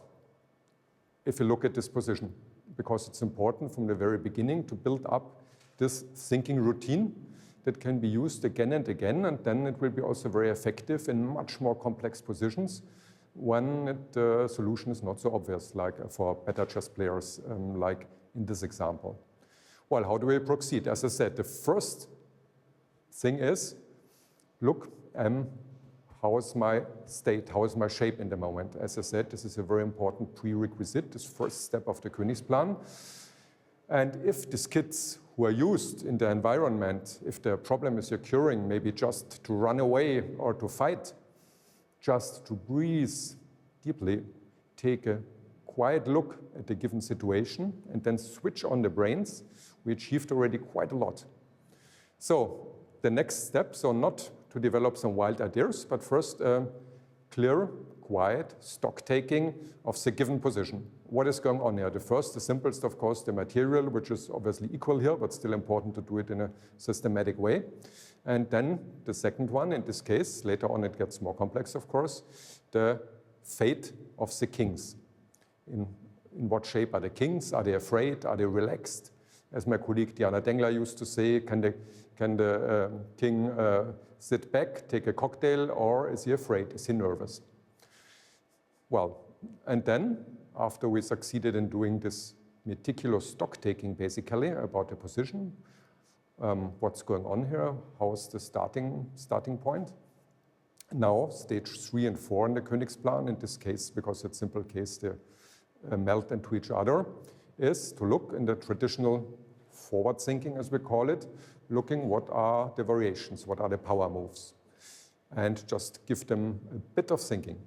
And so at first we see there, obviously, if you know the rules and a bit deeper into chess, of course, only when the kids know a bit already about chess, as I said, it's the second phase, that we have two basic power moves. The queen can take the rook, or my rook can go down to the last rank to attack the black king. But at the first sight, both moves don't look too intelligent, because if I go down with my rook to attack the black king, the queen will take it. And on the other hand, if I take the rook, the black queen will take my important queen, and I will lose a lot of material. So at first sight, we are stuck. But now we can use the 5th and 6th step of the Königsplan. The 6th being the vision. What is my vision? What is my dream? And of course, if we analyze the situation of the kings, my dream would be a beautiful back row mate. And now comes the 6th step of the Königsplan, if we go back, namely the question, always starting from the goal, the vision. And the question being, what has to happen before I reach my goal? And here, obviously, what is my problem? The black queen has to disappear before I can reach my final goal, the back row mate. And the next question, because here's the point, going step by step from the future vision back to the present, the question being, yeah, the queen is the problem. So before I succeed, the queen has to leave this defensive square. But the queen won't do it for free. So what must happen to tempt the queen, to give a strong incentive for the queen to leave the last row? And then we come back, we combine the forward and the backward thinking, because in the forward thinking, one of the first variations was the idea to take the black rook, and we saw then the black queen can take back. But if we combine this with the idea, if the black queen has left, then we can fulfill our dream, our vision. And then obviously the kids very quickly find the solution, and in later stages, they even can do it in a blindfold way, and then it's even more effective. And so you can slowly develop the mental muscles, the power of visualization, the power of concentration. And if you link this with some logic games, with example from practical life, some math text exercises where you always use the same thinking routine, which also gets a bit complex later on, of course, according to our King's Plan, Königsplan, then we believe that kids can hugely profit of this.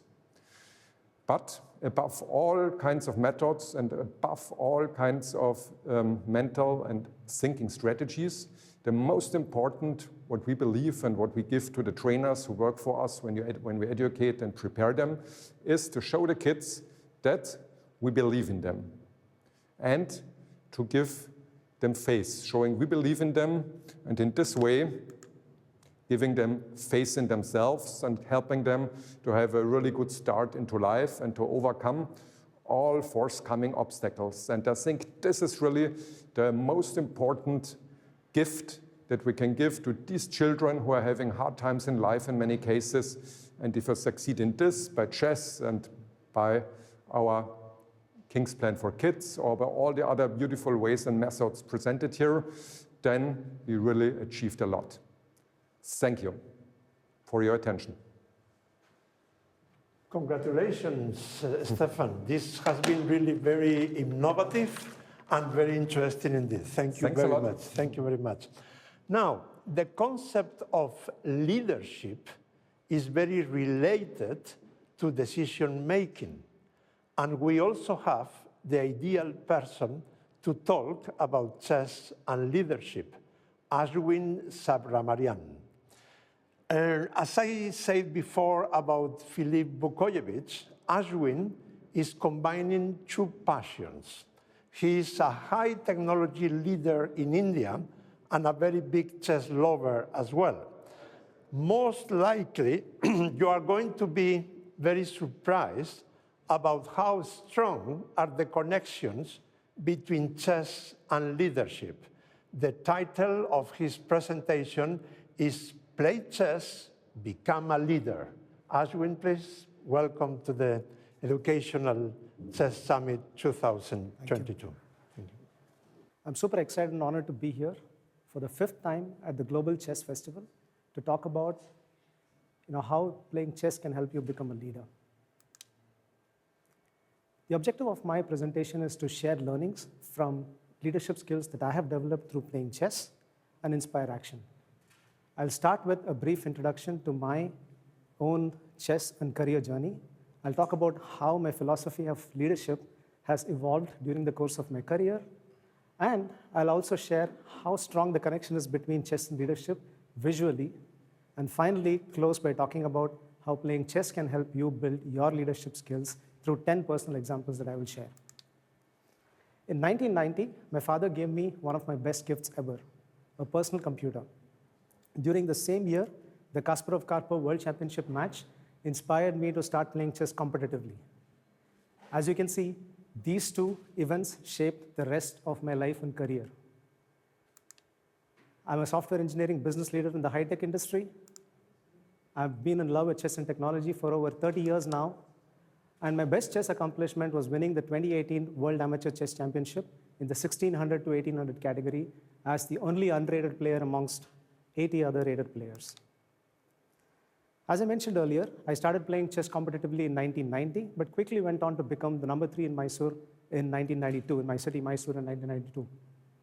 But I also gave up playing chess competitively right after that to focus on my education and career, and landed my first software engineering job in 97.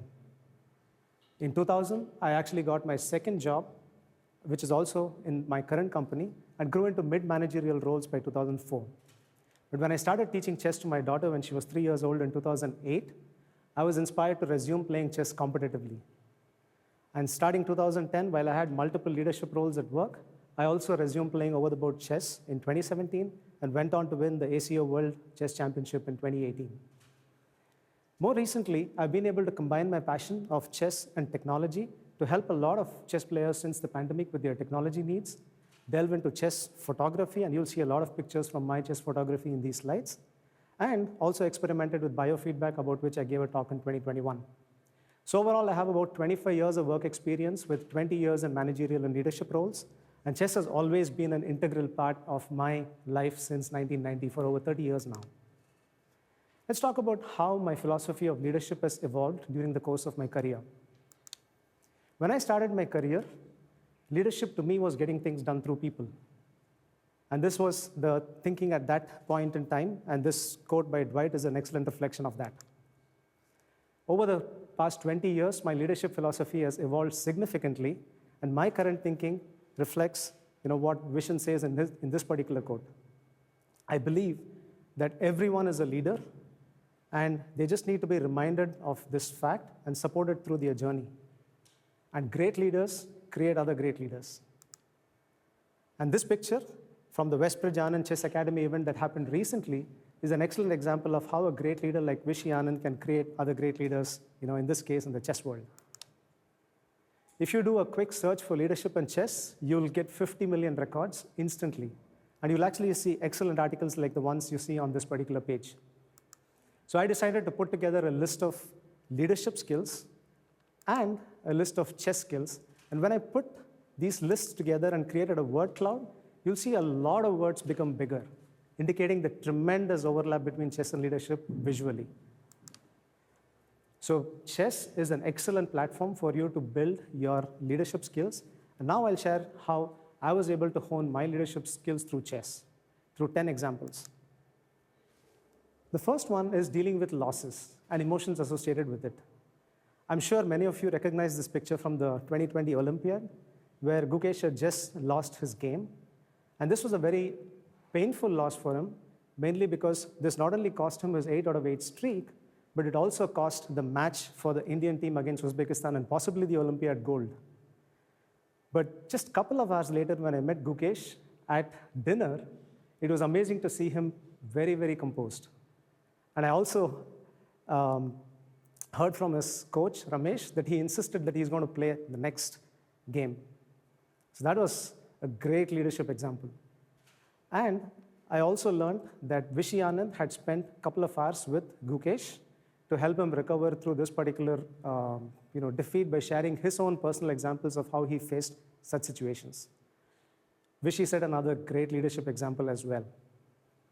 Personally, I've lost close to 50% of my chess games, so chess has time and again helped me deal with losses and emotions associated with it. And one thing that I focus on and learned the hard way is just to reflect and learn from every experience irrespective of the outcome. One of my most painful life experiences was not getting selected for IITs, which are the most prestigious engineering institutions in India. And this was after 2 years of tremendous effort.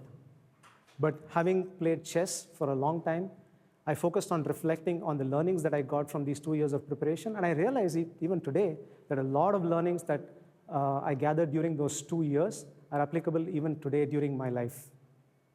So one of the key leadership skills you pick up from chess is reflection to learn and become resilient. The second key leadership skill that chess teaches you is the importance of accumulating small advantages patiently. If you're familiar with cricket, and if you're a cricket fan, I'm sure you'll recognize this picture from 1998, where Brian Lara chased down a seemingly impossible target with a couple of tailenders and stunned Australia to victory. And he did this by inching towards the target step by step, while also protecting the tailenders along the way. So accumulating small advantages while preventing counterplay. He minimized the exposure of the tailenders on the other side to the very strong Australian batsman. 4 years prior to this, I had a very similar situation, but I didn't have Brian Lara to inspire me, but I was a chess player. So when we had a similar situation where we had to score and chase down a low-scoring target in the cricket game, and all the top batsmen in my team had thrown their wickets away, I told my partners on the other side that we will go step by step towards the target while celebrating every run. So chess has taught me to value consistent progress and celebrate small victories along the way. If you want to accelerate your improvement through chess, training and coaching are very, very important. And if you are a professional chess player, you realize that this is indispensable. I was very lucky to learn the value of training and coaching very early in my life and career. So early in my career, I actually leveraged multiple mentors. I had a mentor who would teach me project management skills. I had another mentor who would teach me leadership skills. I had another peer who would actually coach me through my presentation skills. And I learned so much in the process, and I value mentoring so much that today I actually run a mentoring program in my organization where we find mentors for aspiring leaders. And chess has also taught me to value preparation because playing competitively requires you to prepare for your game in advance. And I apply this by not only acquiring skills that are important for my future job roles, but also simply being well prepared for the next upcoming meeting. Another important skill chess teaches you is the importance of decision making in a timely manner. As you can see in this picture, Nihal is looking at the clock, and this is something chess players do very, very often. And they almost treat time as another important asset during the game. So in chess, when you make each move, you actually have to make a decision out of many selections that you have ahead of you. And one thing chess constantly reinforces to you is that making a good decision in a timely manner is often much better than making a great decision, but with very little time left. One of my mentors took me to meet a senior leader in my company, and this senior leader gave me a list of skills that were important for you to be successful and become a leader at work. And one of the key skills he mentioned was, good is good enough. And I learned this very early because, and this was very good because we are often told in our lives that you have to strive for perfection. And we end up realizing one way or the other that perfection is expensive and impractical. So play chess and learn the value of making good enough decisions. Another important skill that chess teaches you is the value of eliminating blunders and reducing mistakes. Because a single blunder or a big mistake can cost you an entire game full of great moves. And in order for you to eliminate blunders and reduce mistakes, you have to think what the opponent has in mind and use the opponent's thought process in your decision making. As a chess photographer, I've had the opportunity to observe a lot of chess players very, very closely. And one thing that I observed during the recent Anish Vidit match was their hands would actually hover over the pieces for a couple of seconds before they pick up the piece, and again for a couple of seconds before they place the piece somewhere. The emphasis on safety was tremendous. And this is something I've learned quite a bit and apply a lot in my work as well, because we deliver mission-critical software, and mistakes can be catastrophic. So I always value safety and quality slightly above schedule, and prophylactic thinking also reinforces the importance of anticipating risks and managing them proactively. Another important skill chess teaches you is the ability to deal with wins and emotions associated with it. This picture is from the match between Anish and Vidit again, and it was amazing to see Anish celebrate emphatically after his hard-fought victory. But within a few minutes, backstage, he actually came and announced that he didn't deserve as much prize money as Vidit did because it was such a hard-fought match, and relinquished 40% of his prize money for a fund that was created to help another chess player, the under-14 world champion. And this is another example of how great leaders create other great leaders. And I was amazed to see how grounded Anish was after this win. In my own experience, in the 2017 ACO event, I started with 3 out of 3, got a lot of unwanted attention because I was an unrated player in a rated category, and that definitely got into my head. And then in the next 6 games, I just had 1 victory. So I really learned the hard way the importance of staying grounded and ensuring I was not complacent. Another important skill chess teaches you is dealing with complexity and pressure. Nothing can be more complex than playing chess blindfolded in front of an audience of 1,000.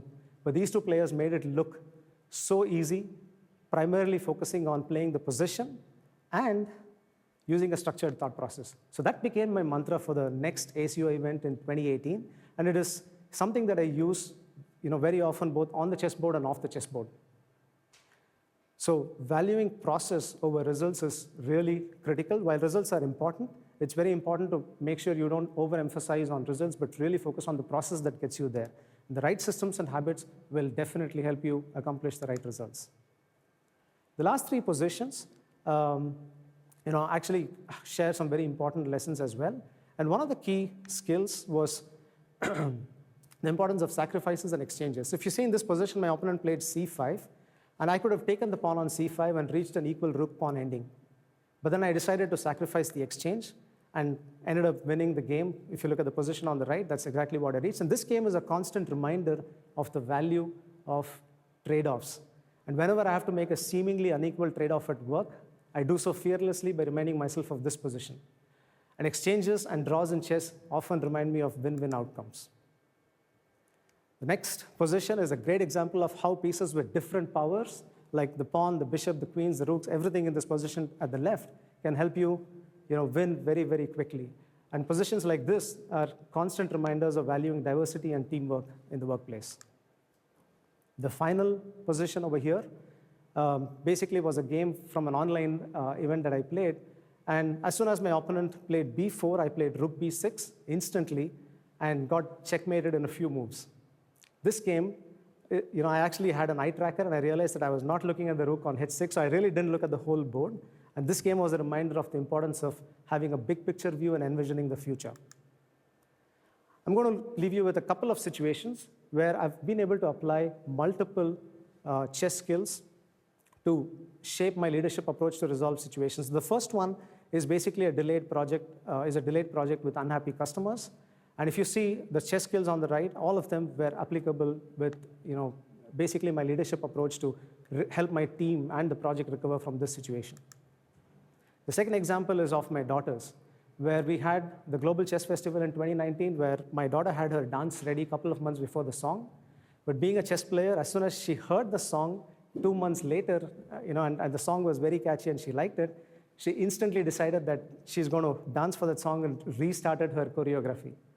Again, given the context of women in chess, this is a great example of how, when you expose kids to chess at a very young age, they become very decisive and they use a lot of the skills that they learn from chess and apply it for their leadership approach.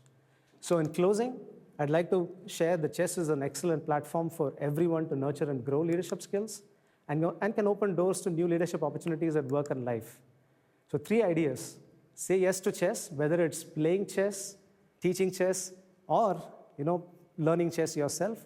Say yes to chess and be open to the idea. Make chess in schools all pervasive and experiment with chess programs at work for leadership development. And finally, can growing your leadership skills make you a stronger chess player? I believe yes, but that's a whole another topic for a future discussion. For now, remember the word cloud that I showed you, play chess and become a leader. And I'd like to take a moment to thank everyone on this page for offering very valuable advice and encouragement for my talk. Thank you. Ashwin, I'm really impressed. I'm going to watch this video later on carefully because it's extremely interesting. Congratulations. Thank you very much indeed. Thank you. Now, let's go to the great mystery of chess. Why so few women play?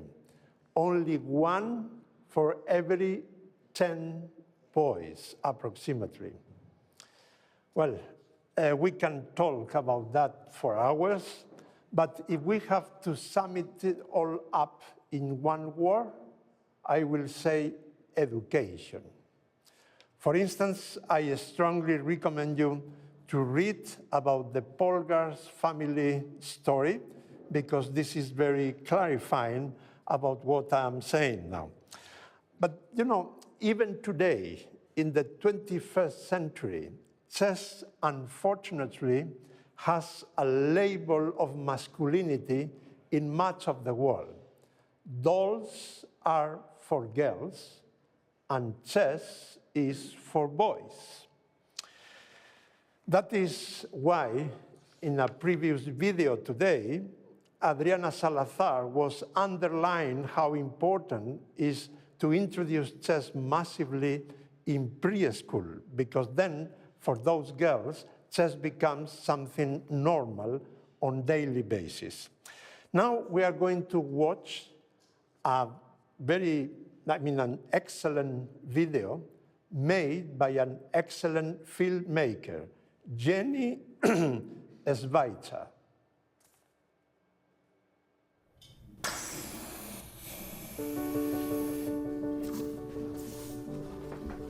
To be a good chess player, you need to have confidence and faith in yourself that you can win a game or so.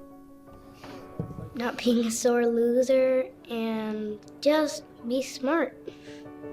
A girl that likes to play chess is open to possibilities. She's motivated, has to want to fight.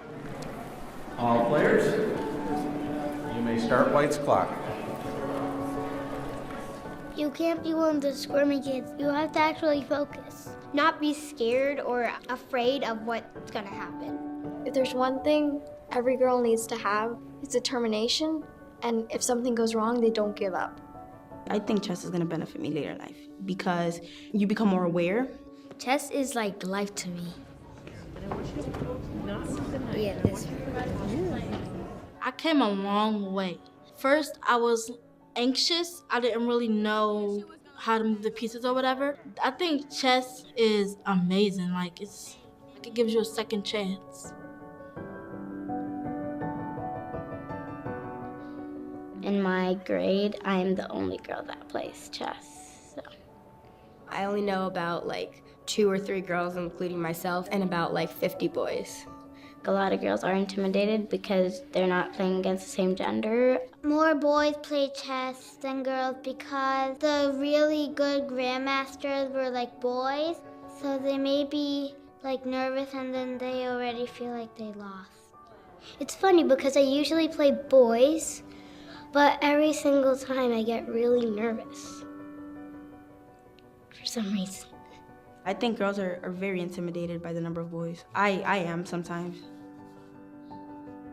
They're like whispering, oh look, I'm gonna beat her. But then when I beat them, they look totally crushed and they're like, how could I lose? How could I lose to a girl? It would just show me how he didn't really have much respect for his opponent. To get girls into chess, we can send a message showing them that girls are equal. If I'm the only one, I'm like, hey, where did all the girls go? And now I'm at this huge girls' nationals. It's a unisex game. It's not only for one gender. You know what I mean? There's no whispering that you're gonna lose because you're a girl, because we're all girls. I actually get to play girls that I didn't even know, and I get to make new friends with them. Other girls at my school definitely look up to me because I play something that's unique or different than what usually girls play. When I win, it's like, wow, I got this right in the bag.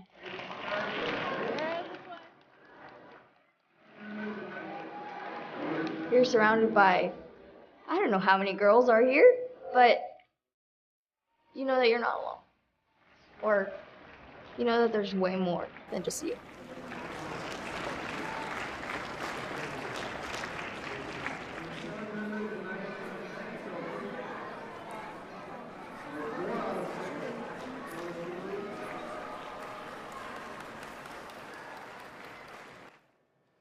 Really an excellent film, but how shall we teach chess to girls in order to reduce that big gap in chess between girls and boys?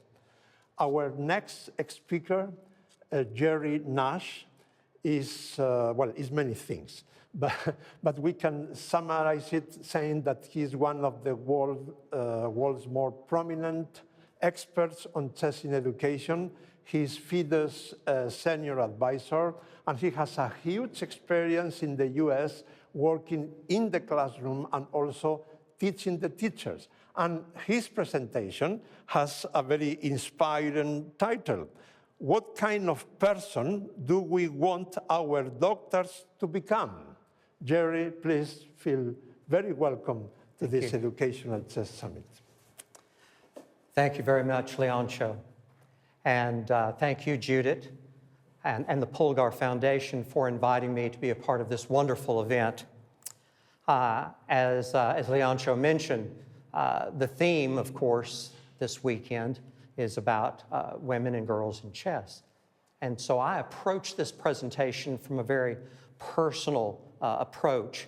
I'm the father of 2 daughters, and so I gave them advice when they were young. Some of the advice I'm pretty sure they ignored, like the part where I said don't date until you're 30 and also clean up your room. That part kind of went out the window. But there were other aspects of advice which I think they did take seriously. One of them was learn how to learn, because the career that you may wind up in may not even exist yet, so you need to learn how to learn. Second was don't let others define who you are. Don't let them make the choices of who you're going to be, because they don't have to live the consequences of those choices. You do. So don't let others define who you are. And finally, I told them, follow your dreams. So what's missing?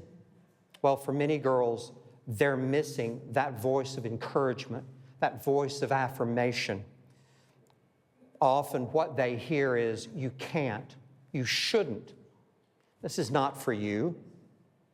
Maybe there's no voice at all. Or maybe it's the voice of someone saying, oh, we don't have time for you right now, which is another way of saying, you don't really matter. So what we must do is to decide what kind of person we want our daughters to become, and then help them to achieve that. Several aspects of this.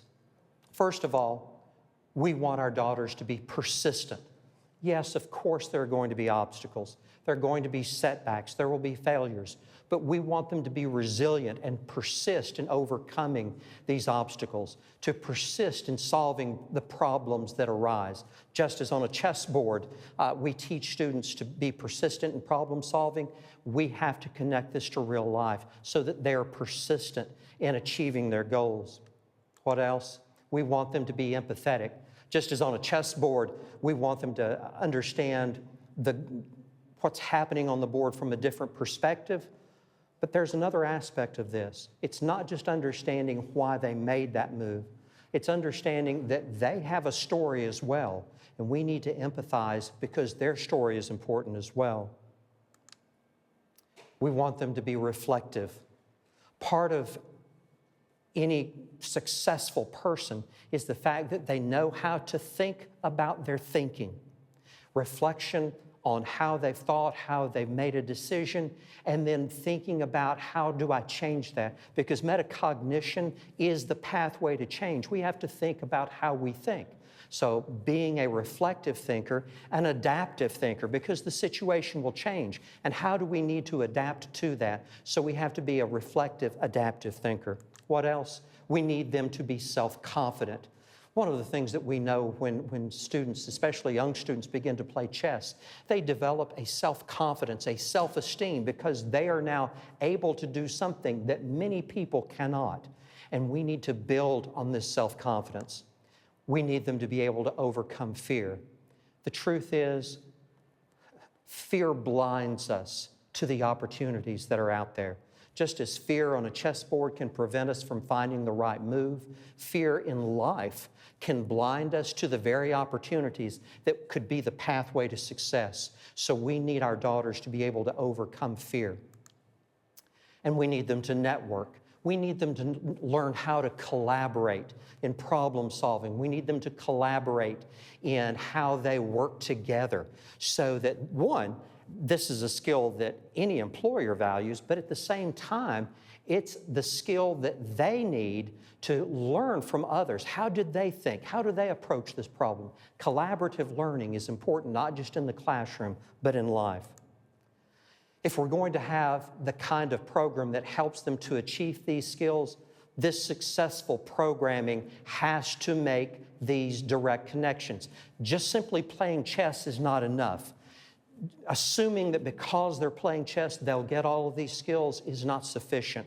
We need successful programming will build those direct connections. Successful programming also understands how girls learn and takes advantage of that. Doesn't dismiss it, but celebrates that, helps them to learn in a way that they're most comfortable with.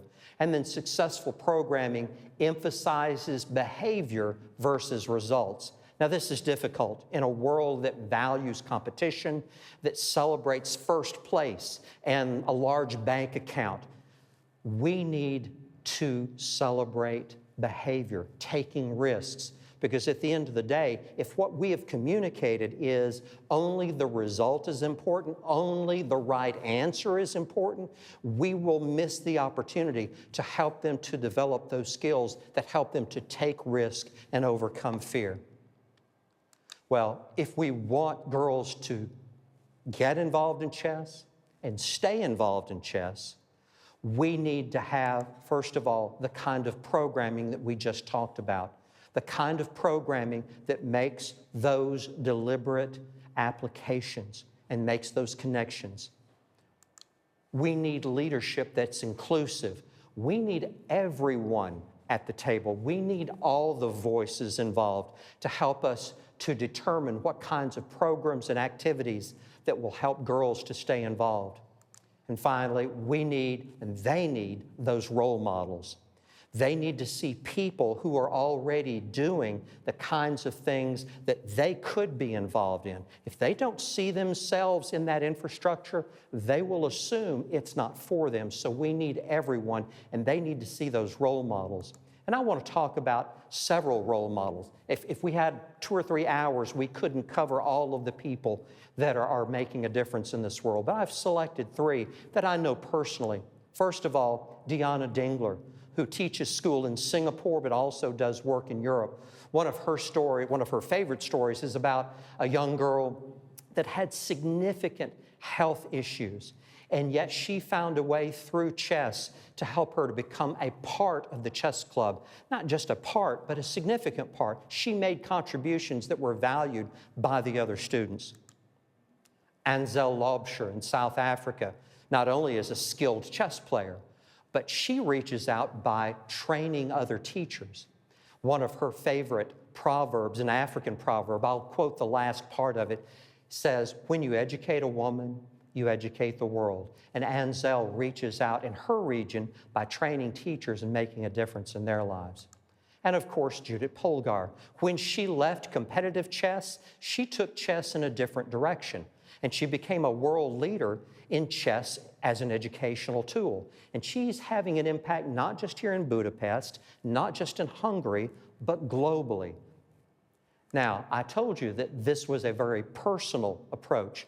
So I would be remiss if I did not include my wife, Ruth, who's been a classroom teacher for 25 years.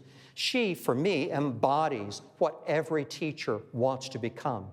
Every day, she greets her students in the classroom. As they walk in, she compliments them on a new bow in their hair, or new haircut, or new shoes. She tells them, once you're my student, you are my student for life. And they know that she cares about them. So she makes an impact not only on those students, but on the teachers around her.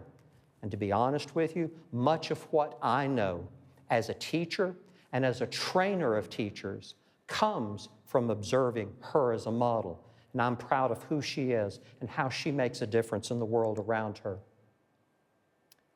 I'm proud of what my daughters have become. Both of them achieved master's degrees, taught English at a university in Qatar. Rebecca, on the left, is also teaching English now at a university in Saudi Arabia. My other daughter, Sarah, is finding her place as an artist in Spain. I'm proud of who they are and the fact that they are still pursuing their dreams even as they overcome every obstacle that's in their path. Those of us in chess education, we understand that chess has the power to transform lives. We can help this happen by helping our daughters take their proper place in the world to be salt and light and make a difference. But how do we do that? Well, so many girls need these skills, not just girls, but all young people. But our theme this weekend is about how we help girls to stay involved. We help them by helping them to gain the skills that will help them to be successful in and beyond the classroom. When we do that, they will in turn make a difference for the next generation. So we owe it to our world to help them make that difference. We do that by building the kind of programming that makes those connections, helps them to stay involved, and keeps those role models in front of them.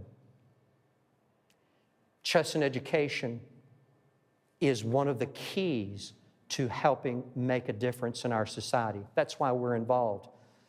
The Chess and Education Commission for FIDE is committed to building this kind of programming, and I hope you will join us in this ongoing effort. If you would like, you can reach out to one of the emails that you saw on the screen when we first started. It's my privilege to be one of the leaders in chess and education, and I work with a wonderful group around the world who are just as committed as I am to making a difference in the lives of young women. Thank you for this opportunity. I look forward to hearing from you in the days ahead.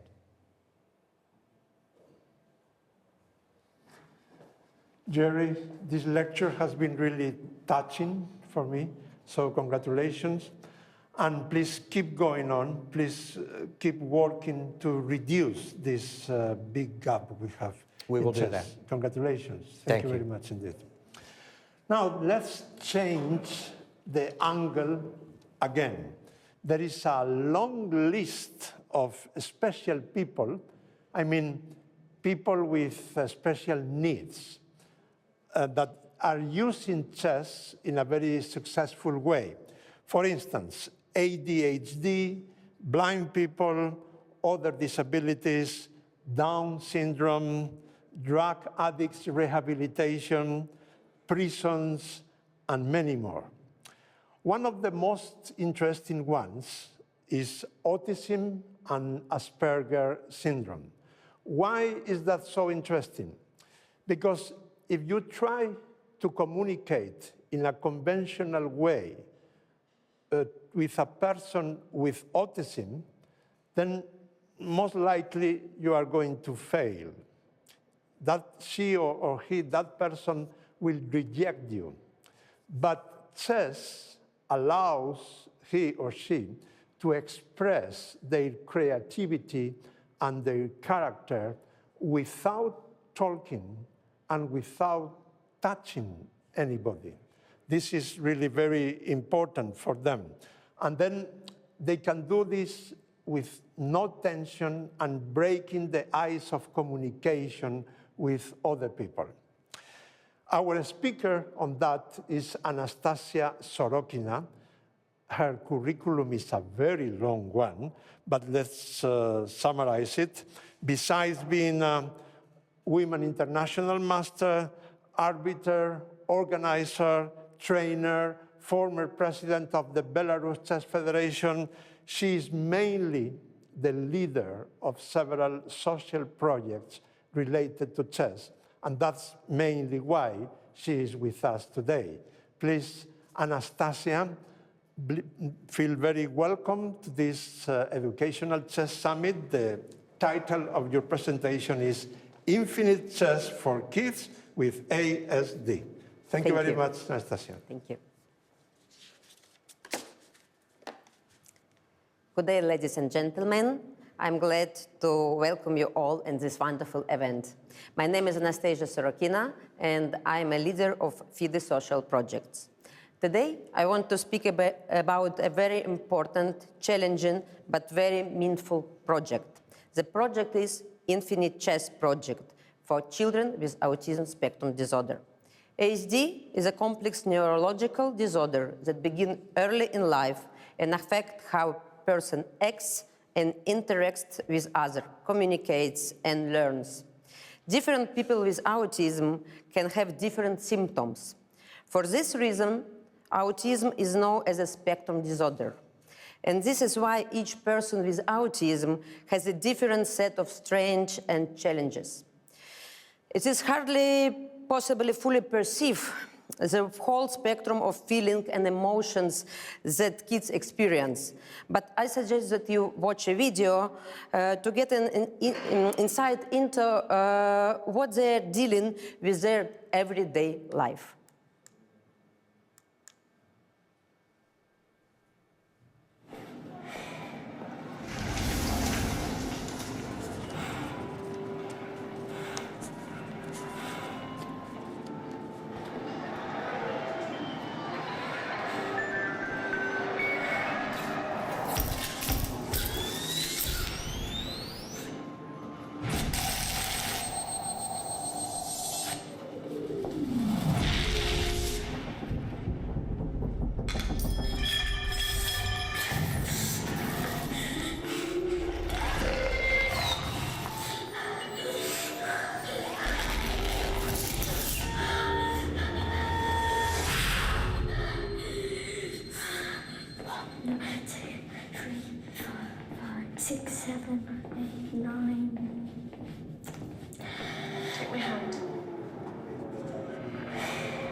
I'm not naughty.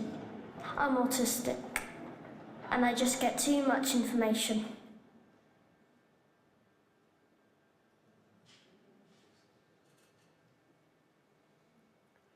According to the World Health Organization, it is estimated that worldwide 1 in every 160 children has autism spectrum disorder.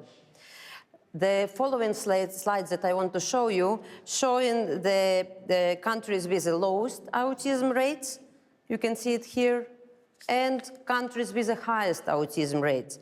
Of course, we have to understand that not in each country they have a statistic and this data, but the numbers show clearly that every year we have more and more numbers with kids with autism spectrum disorder. So it's very important to remember that none of the kids with autism have the same experience, and that each child suffers from his or her own personal kind of stress. Every new sound, every new place or light could immediately become a stressful situation and influence their behaviors.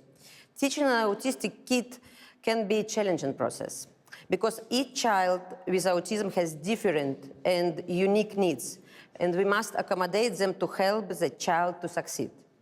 We can't measure they succeed. The ways in which people with autism learn, think, and problem solve can range from highly skilled to several challenged. I suggest for you another video about a girl who has ASD to demonstrate how she feels about typical things in her life and in our life that we often even don't pay attention in our daily life.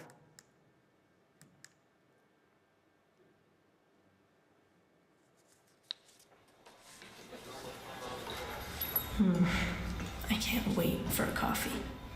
Oh, hello, barista. What do you girls want? Skim soy latte? Taryn, soy can't be skimmed. Hot chocolate, orange juice? No, Dad, I want a coffee. Hot chocolate? Great. So I was thinking of going to Sarah's later. Could you give me a ride? Yeah, sure. Are you cool with taking your sister? Yeah. Wait, what? I have my own plan.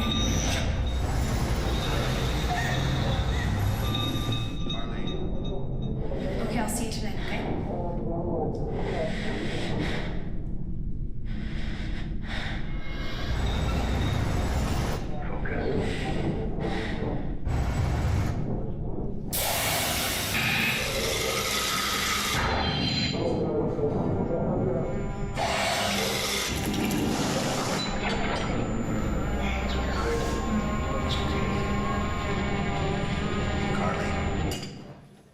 How can I help?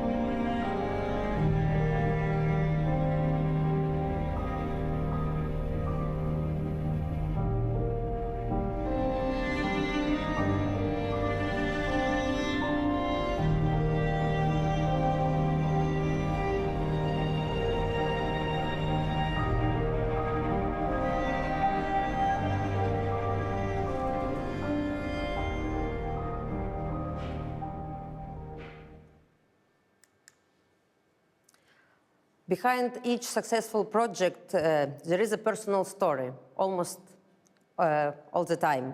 And our personal story started in Minsk back in 2019, when we started our first project for kids with autism spectrum disorder. It was an important step, but still an experiment. We did our best to gather all information we had for the moment about the disorder, how to set up a classroom for the kids, what kind of methods we can use to teach them to play chess. And I have to admit the first group of kids showed very impressive progress during the chess classes. As a result, our experiment became a very successful project for ASD kids socializing using chess. As for now, FIDE and the International Olympic Committee took into account our positive experience of 2019, turned into a serious international project with meaningful and concrete result. Today, Infinite Chess project is a strong and meaningful tool which has already proved its priceless impact on kids with autism playing chess. Our team created a special program based on our unique experience in 2019. And this program can be actually used for individual kids or for group of the kids who we try to learn to play chess. With the support of International Olympic Committee, our program was translated to 4 foreign languages: English, French, Russian, and Spanish. And you can find it in FIDE website and download on one of those 4 languages. Now I would like you to watch a video from one of our authors of this guide.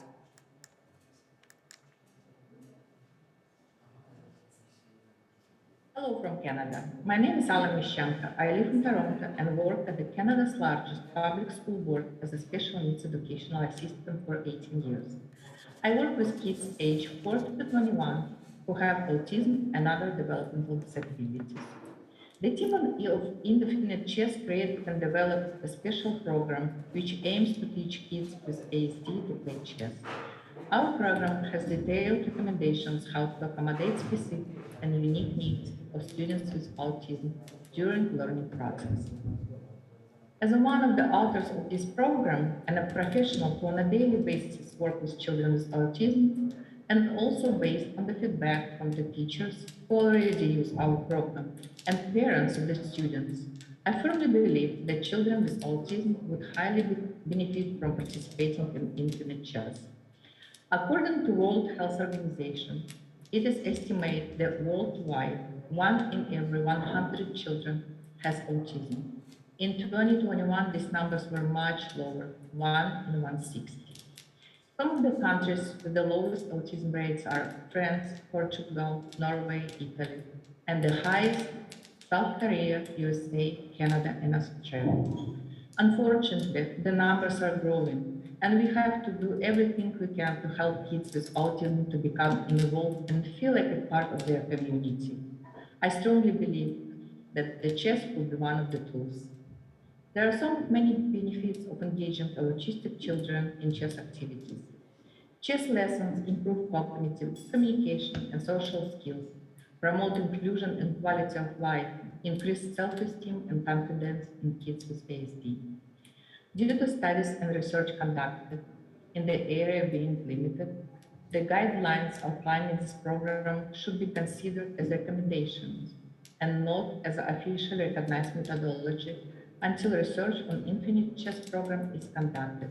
But our team strongly believes that we can make a difference. Thank you for your attention. The teacher must set particular goals depending on the student age and functional level. This step is even more important when you're dealing with ASD children. This is why, working with our partners, we organize educational seminars and a grounding in our educational program. During the first seminar, we have more than 130 participants from over 50 countries around the world. Followed by this seminar, we organize a second one where we already present our program and we teach and explain how to use this program for potential teachers, tutors, and even parents who want to use chess to their child to learn how to play chess. After 6 months of the running of the program, FIDE Infinite Pilot Project program has helped more than 60 kids with ASD from Turkey, France, Norway, Spain, Africa, and Gibraltar. Deep interest of our partners, not only connected with chess from different countries, proves that researching the disorder and developing special tools for it's very important aspect in our project. Together with the French Chess Federation, we took part in Chess for Mental Health International Conference in Paris. And after this, in July, we held FIDE Madrid Chess Conference. One of the program highlights was a roundtable with Infinite Chess Project. During this conference, representatives from all continents shared their experience with us. And we carefully consider this because our top goal is always improving ourselves through feedbacks of our participants and partners. We know, based on the multiple feedbacks from parents and tutors, that chess does help kids with ASD, but we still lack necessary scientific research on this topic. Following of the success of our previous seminars, we are ready to organize third educational seminar of Infinite Chess Project, and I want to use this opportunity to invite everyone who is interested about it to join our seminar tomorrow. It will be online, and you can find all information in FIDE website. The pilot project is currently ongoing in 15 countries. In yellow color, you can see countries that already participating, and orange color, you can see the countries that will join us after the seminar tomorrow. Of course, I would like to express my deep gratitude for the trust and support from the International Olympic Committee, International Chess Federation, together with the Planning and Development Commission and Social Commission that we are closely work together.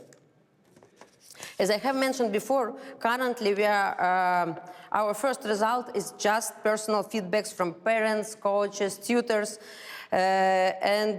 this is very important for us, but we really hope that in the coming year will be a new step for Infinite Chess Project in this field. And we are currently in the process of expanding our Erasmus application to receive additional budget for scientific research and developing the project. But at the same time, we are working closely with the Chess Scientific Research Institute in Armenia, and they already launched the first scientific research of the Infinite Chess Project. This research includes questionnaire, interviews, video analysis system, and will scientifically prove, we hope, the degree of program impact of kids with ASD. Of course, it was already demonstrated that teaching chess to children with ASD has a positive impact of their social communication and cognitive skills. One of our authors of our program, Natalia Popova, says that children start to pronounce the words clearly. They are able to formulate their thoughts. The non-verbal children who have problems with learning demonstrate the ability to answer simple questions. The kids who showed some sign of aggression before become less aggressive and have some progress in ability to control their aggressive behaviors. They become more persistent. Their behaviors and overall interaction have surely improved. Oops, sorry. And according to our questionnaires, we know for such that chess stimulates cognitive development, social development, emotional development, and we do hope that soon we can obtain research to make our observations scientifically substantial conclusions. We will do our best to continue and expand the significant beginning. And last but not least, please watch a video about our project.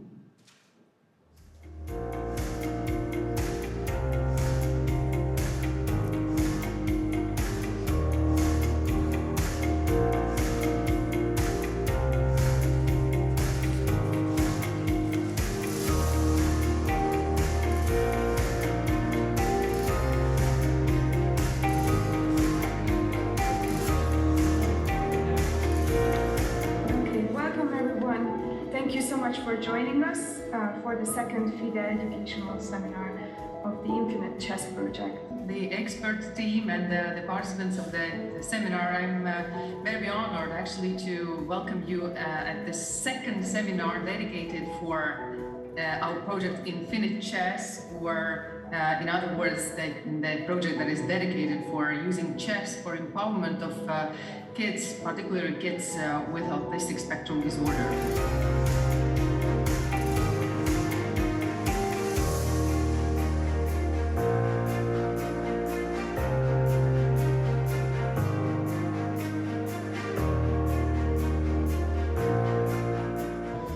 With all my heart, I believe that only together we could do more and implement this very important social initiative around the world. And but I want to say that this project is really special because this project is about kids and it's about health.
Thank you very much, and together we can do even more. Yes, indeed, Anastasia. Together we can do even more, but chess needs more people like you, so sensitive and hard worker. Congratulations and thanks a lot. Thank you. Bye-bye. Bye. Now I'm going to interview a very interesting person for about 10 minutes, Malcolm Pein. He has done so many important things for chess that I could spend all that time just talking about his curriculum. Just currently, he is vice president of the European Chess Federation, or European Chess Union, better say. He is a chess organizer, an important one. For instance, the very famous London Chess Classic Festival was done by him for many years. And he has a daily chess column for the Daily Telegraph, among other things. So we welcome Malcolm Pein to this Educational Chess Summit 2022. Malcolm, thank you very much for coming. Feel very welcome. Please sit down. So, first of all, I think you should introduce your organization, your charity organization, Chess and Communities. But specifically, besides of that, I have a very concrete question, which is probably very interesting for our listeners. How do you get the money? I mean, how do you convince people, companies, bodies, whoever, about investing on a chess charity organization? Right, so before we come to the concrete question then, Chess in Schools and Communities is a charity. That's a fundamental point. It's a non-profit, as you say in the USA. It's something that's not out there to make money. It's something that's out there to collect money and spend money to achieve its objectives. How do you get people to give you money? Well, yeah, that's a good question. And I have to say that I spent, I think, 25 years as a chess entrepreneur, running businesses, selling chess base, having a chess shop, all that kind of thing. And it was amazing that when I formed this charity, I found people's attitudes to me changed completely. So instead of talking to people about commercial things, suddenly it was more, well, I'm doing this as a charity. And people's attitude to you changes when you're talking to them about a charity. That's the first thing. And you have to gain that common ground with them, that they clearly understand that what you're doing is not something that you're trying to do to profit yourself, but something you're trying to do to help the wider community. And that's a good point to start. The second thing is you need proof of concept. So what I did initially was try and raise a small amount of money, just a small amount of money, and then start teaching chess in schools as a curriculum subject, by the way. That's one of the things that Chess in Schools and Communities does. That's its main activity, teaching chess in the classroom. And I should say that's distinct from what they do in Armenia, which was, I took the Armenian idea of teaching it in the classroom, not necessarily as a chess club. I will ask you about that later. But you know, no, sure. But this is the point that I had to start small. So from the point of view of getting money, I found a few head teachers who were prepared to do this.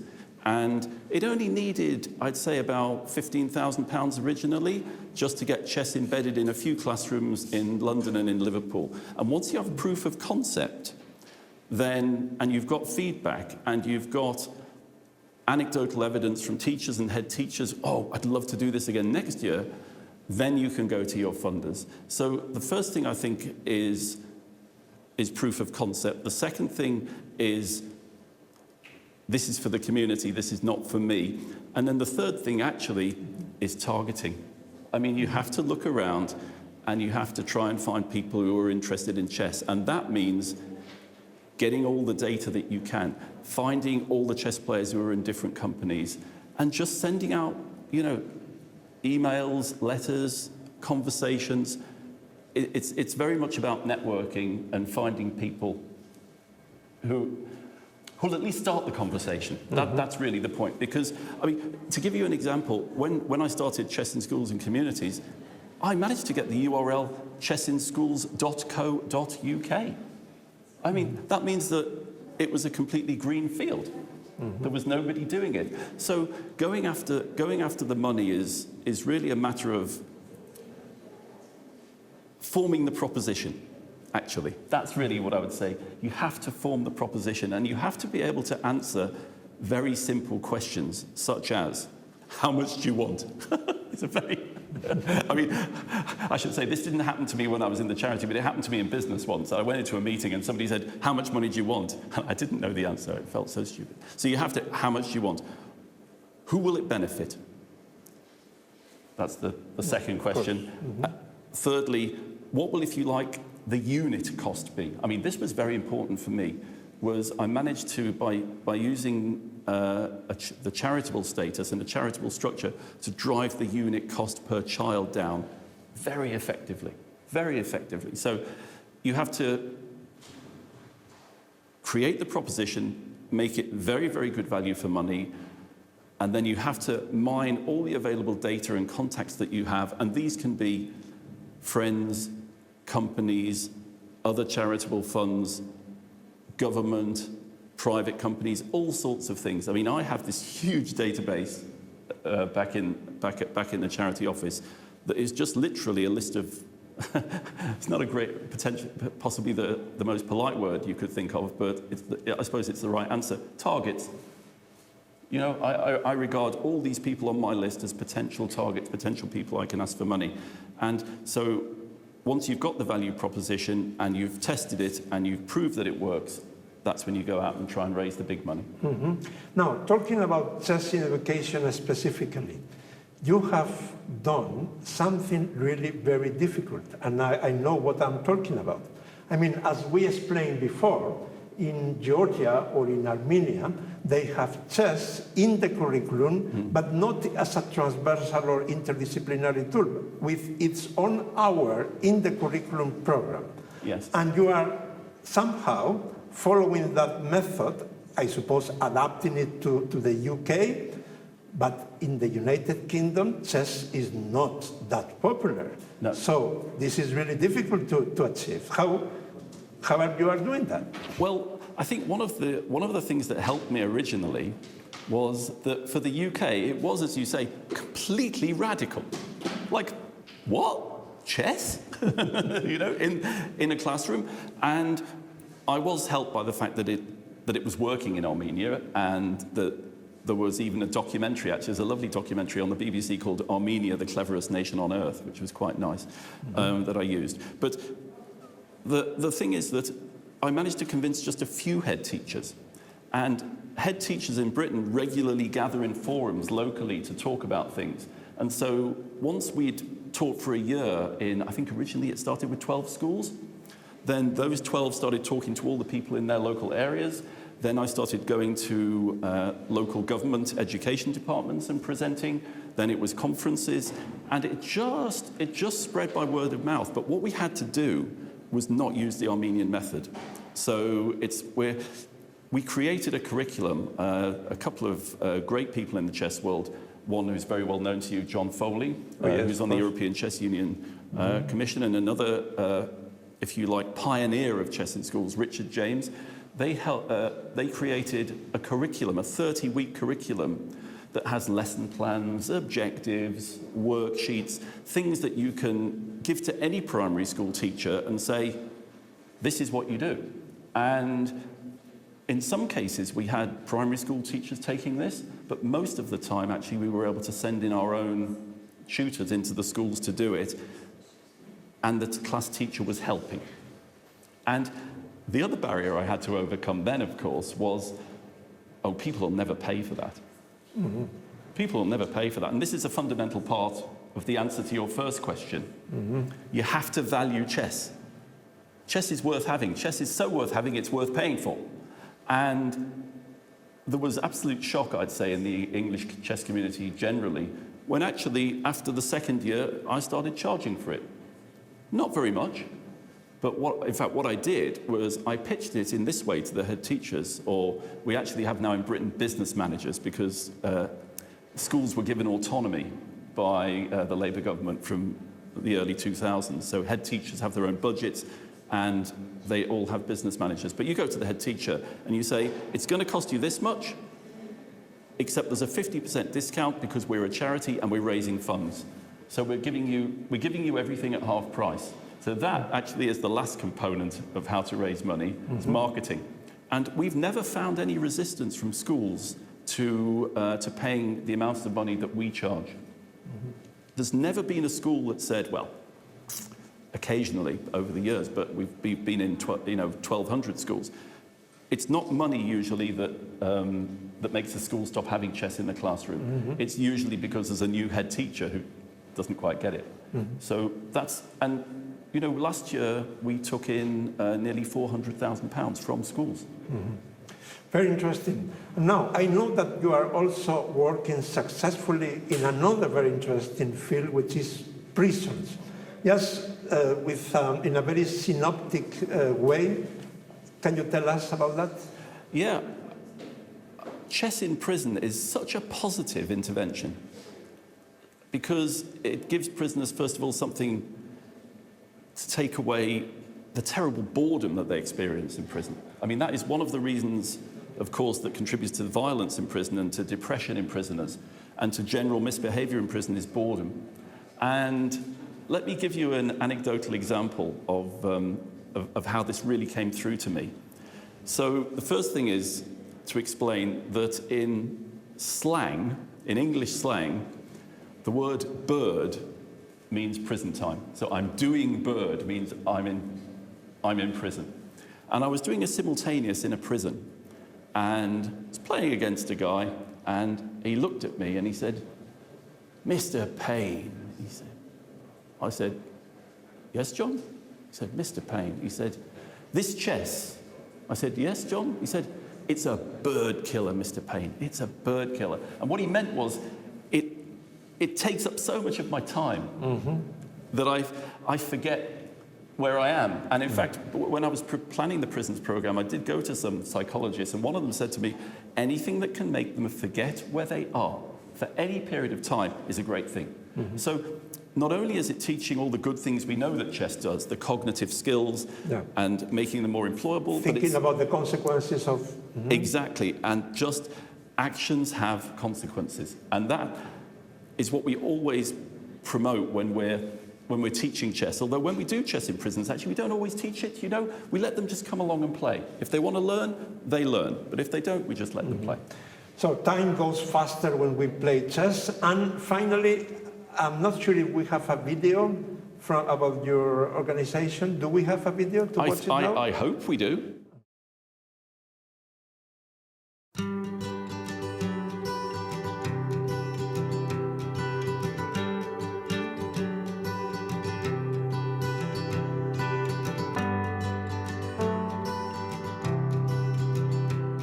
So the aim of Chess Fest is to show that chess is something for everyone, something for all the family, children as well as adults. But on Sunday, we're going to have an extravaganza at Trafalgar Square. We're taking over the square, and my thanks to the Mayor of London, Sadiq Khan, for giving it to me. I have to say it's quite a coup for the charity, and we'll have over 1,000 people in the square playing giant chess. We have 32 actors on a giant chessboard who'll be recreating the Immortal game. Now, the Immortal game was the greatest game of chess ever played back in 1851. It was played, in fact, we think, just down the road at Simpson's in the Strand.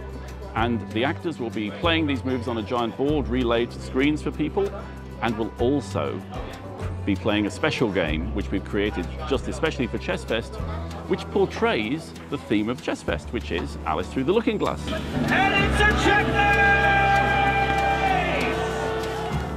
Okay, Dom, you've got to move quickly. The rook goes in the middle. How do you think you're doing? Not so well.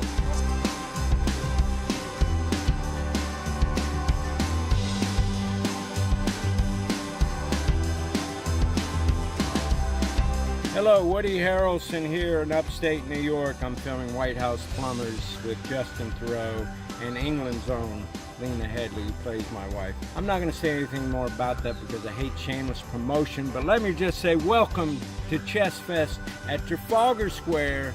My first move is very unpredictable, E4. It's an incredible spectacle, and we had 11,000 people came, which I think makes it the biggest chess event in Britain by a very long distance. And that's about getting chess into the community, because people came from all walks of life and all ages and had a fantastic time for the whole day. And it's something that I think can be replicated. So we ran it in Liverpool as well. We had an activity in Hull, and my ambition is to spread it all around the UK. Well, taking the whole Trafalgar Square for the whole day is a fantastic way of communication. So, yes. Malcolm, thanks a lot. It has been a real pleasure. Thank you too. And please keep so hyperactive as you are for many years already. Because you're my role model. Thank you very much, Malcolm. And now I'm going to surprise you with the next interview.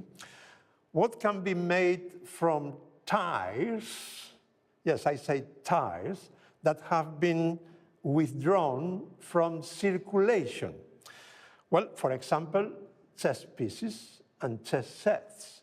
This is what a Spanish project called Neusus Upcycling is doing. This project comes from a Spanish company in León called RMD, and I'm going to interview Nicolas Gonzalez. Please welcome Nicolas. He's the commercial director and event manager of Neusus Upcycling project. Nicolas, welcome, please. Thank you so much. Sit down. So, then the first thing I have to, that arises in my mind about your project is you are working together promoting chess and ecology at the same time. Yes, that's it. We are, as you have told, a recycling company from Spain, and among other materials, we recycling end-of-life tires, and with our project Neusus, we allow to be able to convert a tire in such a urban furniture or chess pieces like everybody knows. So the idea of ecology is in our ADN from 30 years. We are making this. The other part of the educational part of the chess tournaments is a part of the events. In 2021, we start to develop a tournament for children from 6 to 12 years old. That is making giant chess, 3x3 square meters, with the idea of all of them be close to the chess. Many of them, they didn't know nothing about, or almost nothing about chess, but they want to feel this sport and feel the touch of the pieces. And this is an amazing game that they have to collaborate between them to take the decisions and make the moves together. Not in the normal way we have the teams tournaments as we make. So they have to collaborate, and in this part we press to use these chess sets not as a sport, but an educational tool. And another important point from my point of view is what is the benefit for the society of installing a giant chessboard in a public square or place? Okay, for the beginning, it's beautiful. It's amazing. You have to improve the place. You have an addition value to the decoration of the city. That's the first point. The second point is that everyone can go there to play for free, and mainly families make that due to the big pieces they are, to the large of the pieces, they have to make teams to play. So it is amazing and very, very fun. I see. Now, you say that you are including in this project the chess in education. So if you do that specifically in a school or in an education center, how that works? Okay, you, as an expert, as you are, Leontxo, in that point, you know that our idea to use these giant sets is for the educational tool for children, mainly to be a part of closing them to the chess. So we have, as you know perfectly, in Spain, some places somewhere where they don't know exactly how to use it. So they must know how to use this giant chess or even the chess as idea to use in the different subjects they teach. So when we make this tournament, this Little Giants tournament, you know, we make some actions like conferences with experts that you know to explain to the teacher how to use these sets to the children as an educational way. And they have fun also, not only with the chess as a sport, as an educational tool. If not, they come out of the classroom to have fun and enjoy the chess applications. But if you look at the pictures or videos of those giant chess pieces you are doing, they look very heavy. So do you have a suitable model for small children, for instance? Okay, they look very heavy, and they are very heavy. Notice that we have, for the moment, two sizes. The Mega one, I told you that the king, the height of the king is 1.80 centimeters, so it's very high, and weight 220 kilos each. And the tournament, we have using the children from 6 to 12, they can move easily because they have a wheel system that they can move the pieces, pushing them through the board. The following one is the giant one chess that we use in the tournament, the 3x3 square meters. So the weight of the king is around 6 kilos, or more or less, and 60 centimeters. And it's easy to move for children for 6, so they can use it. For children's, maybe the smaller one, we have made that one. This is new that I can present you. This is the backpack size, you know, so it's easy to move. This is the king, it's 30 centimeters, and weighs around 1 kilo. So it will be in a board of 1 per 1 square meter. This is very suitable for a small children. Yeah. Indeed. Yes. Yeah. Maybe in a short time we can make the pocket size. I don't know. Okay. And then finally, well, you have explained already what you have done, but what are your projects for the near future? Okay. For instance, we have made some different projects that we are involved in. There are some European projects that we have started, but no conclusion for the Erasmus Plus projects, and also the smart recycling project. It's an interesting project that we are developing to lead and to move into different cities of Europe, of the presence of the circular economy, the care of environment with that recycling chess sets, to show everyone how can we make with these rabbits, you know.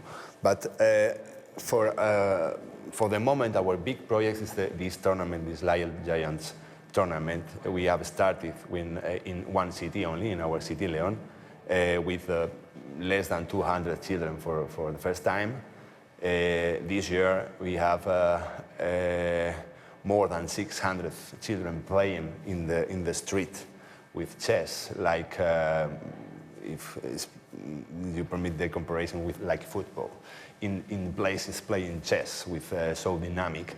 And our aim, we are looking to this new year 2023 to open in new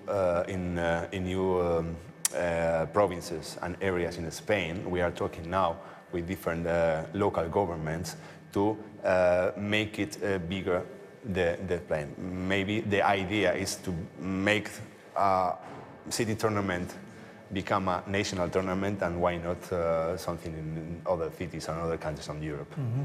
We have 20 seconds to underline what I consider a very important idea about your activity. Suppose you install a giant chessboard in a city center, in a square.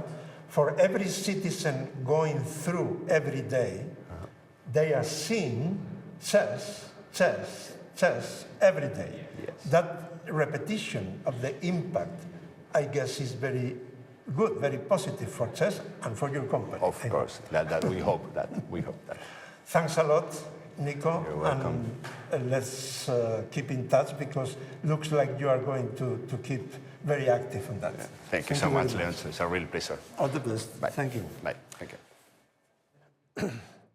Now, let's suppose that you know a lot about chess, but almost nothing about how to develop a good project.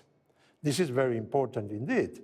And we also have the right person to talk about that. Jesper Bergmark is from Sweden and is the current chairman of the Education Commission of the European Chess Union. Among many other activities, I have been working with him several times for the last years, and believe me, he is very good when it comes to explain how to develop a good project. Please, let's watch the next video. Hello everyone, my name is Jesper Hall, and I will give you a presentation on the theme how to make a successful chess project. Before I start, I just want to say that I'm so sorry that I cannot be with you in Budapest. I simply caught the flu. Still, I hope that my voice is strong enough for this little video. Let's start. So, how to make a successful chess project? First of all, we need to give a definition of a project. And the one I use is that a project is to have a defined time frame to reach a clearly defined goal with defined resources. And of course then the next question is, why should you make use of this concept? Well, I believe that this is an effective working method. You have clear goals and you can design the competencies so you can reach it. It's also a great chance for an organization or a federation to test new ideas and by that develop the organization. Finally, it's also a great chance to receive external money. External money is needed, of course, in chess like in all kinds of activities. And in the society today, there is quite a lot of money for that. Chess has got a great chance. Our popularity has increased the last years. And of course we need to ask ourselves, how do we benefit from that? Not the least when it comes to chess for educational purposes or to make use of chess in the society. This opens up for new possibilities and new money. The problem we have is that the chess family lack knowledge in how to finance, how to applicate, and how to run projects. Finally, the working concept of project has become more and more important in the society. So we cannot avoid making this work. We simply need to do it. So, first of all, we have great possibilities. 25 million kids are playing chess in schools every week around the world. Chess can also be played by everyone. This is a real strength when it comes to money for projects. Chess can also easily be played everywhere. Still, we have got a renown as an IQ game and has got high status. We are connected to great values.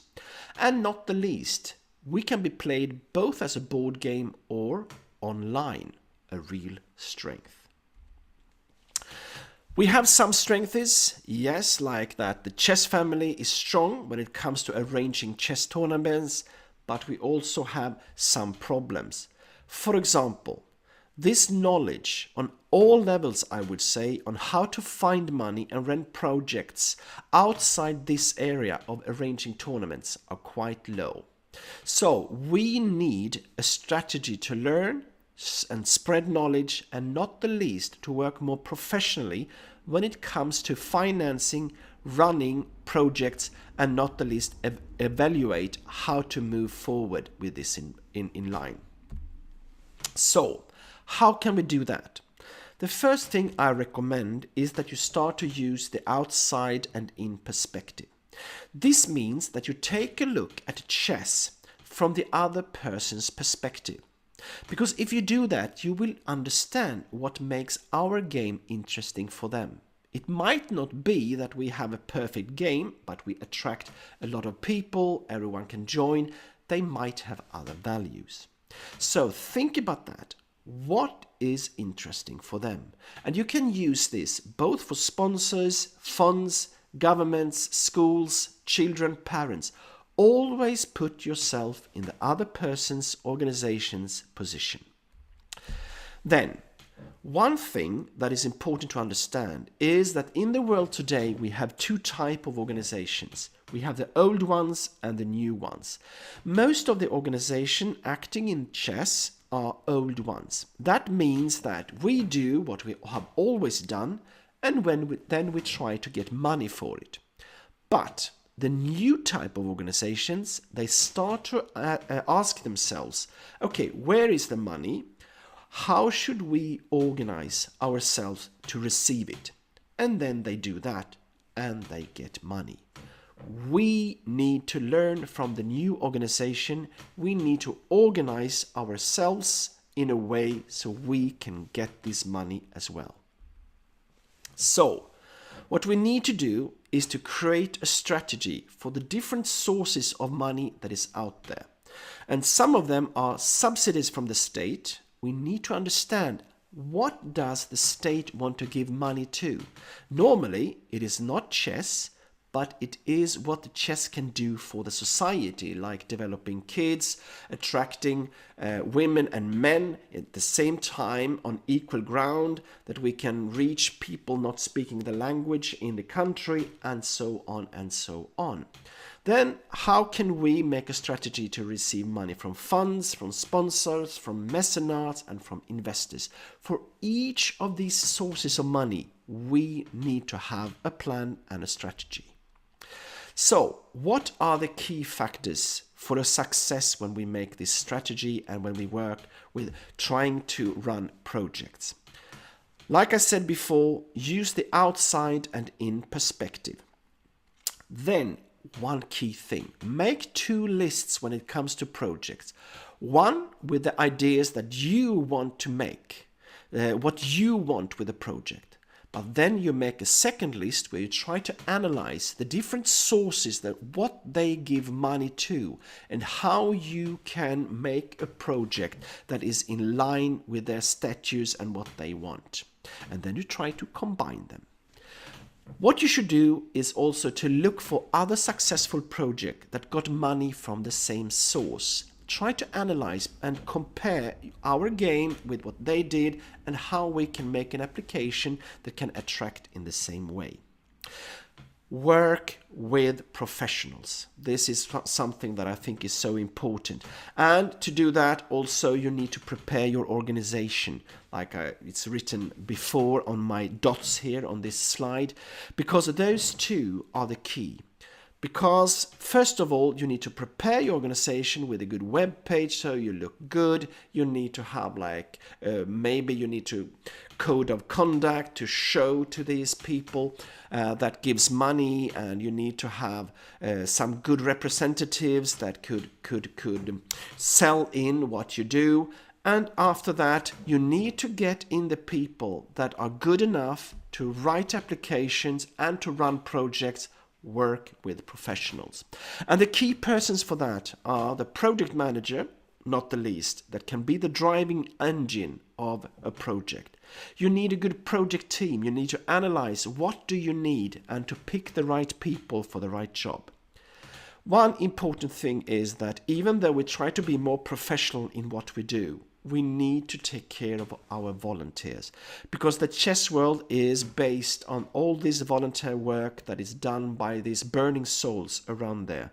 Take care of them. Think how they can feel appreciated and how you can support them. Cooperation. I think this has been a lack of cooperation in the chess world for a long time. People are probably the best trainer in the world, probably the best organizer, but with this attitude, how can we then start to work with this network? It's not possible. We need to start to understand that we can learn from everyone, and that if we are together, we are stronger than if we are alone. So, not the least, share ideas, share applications, show what you have done so others can do the same.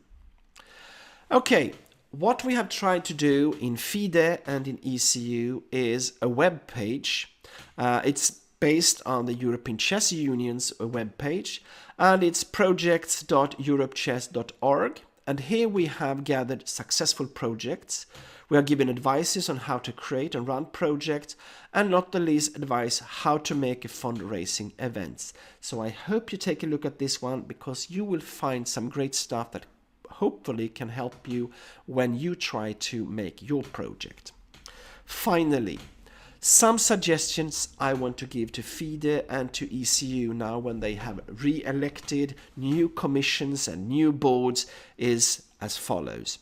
First of all, make a clear distinction between chess as a sport and chess for the society, because those two different areas will attract different sources of money, and by clarifying that, we have a better chance to receive them. I want to see a money-making team that can be analyzing and finding the money and create the projects, and not the least to make the applications so we can start to make projects all over the world. I also want to have a team that can prepare the organizations for receiving money, to develop good strategy for communication and marketing. This is also an area where we are behind, communication and marketing, because we do so much good stuff and the world does not know it. Finally, connected to this money-making team, we need a project team that can be a follow-up to the money-making team, coaching international and national projects, and not the least the organizations and the federations. That was that. Thank you very much. Bye-bye.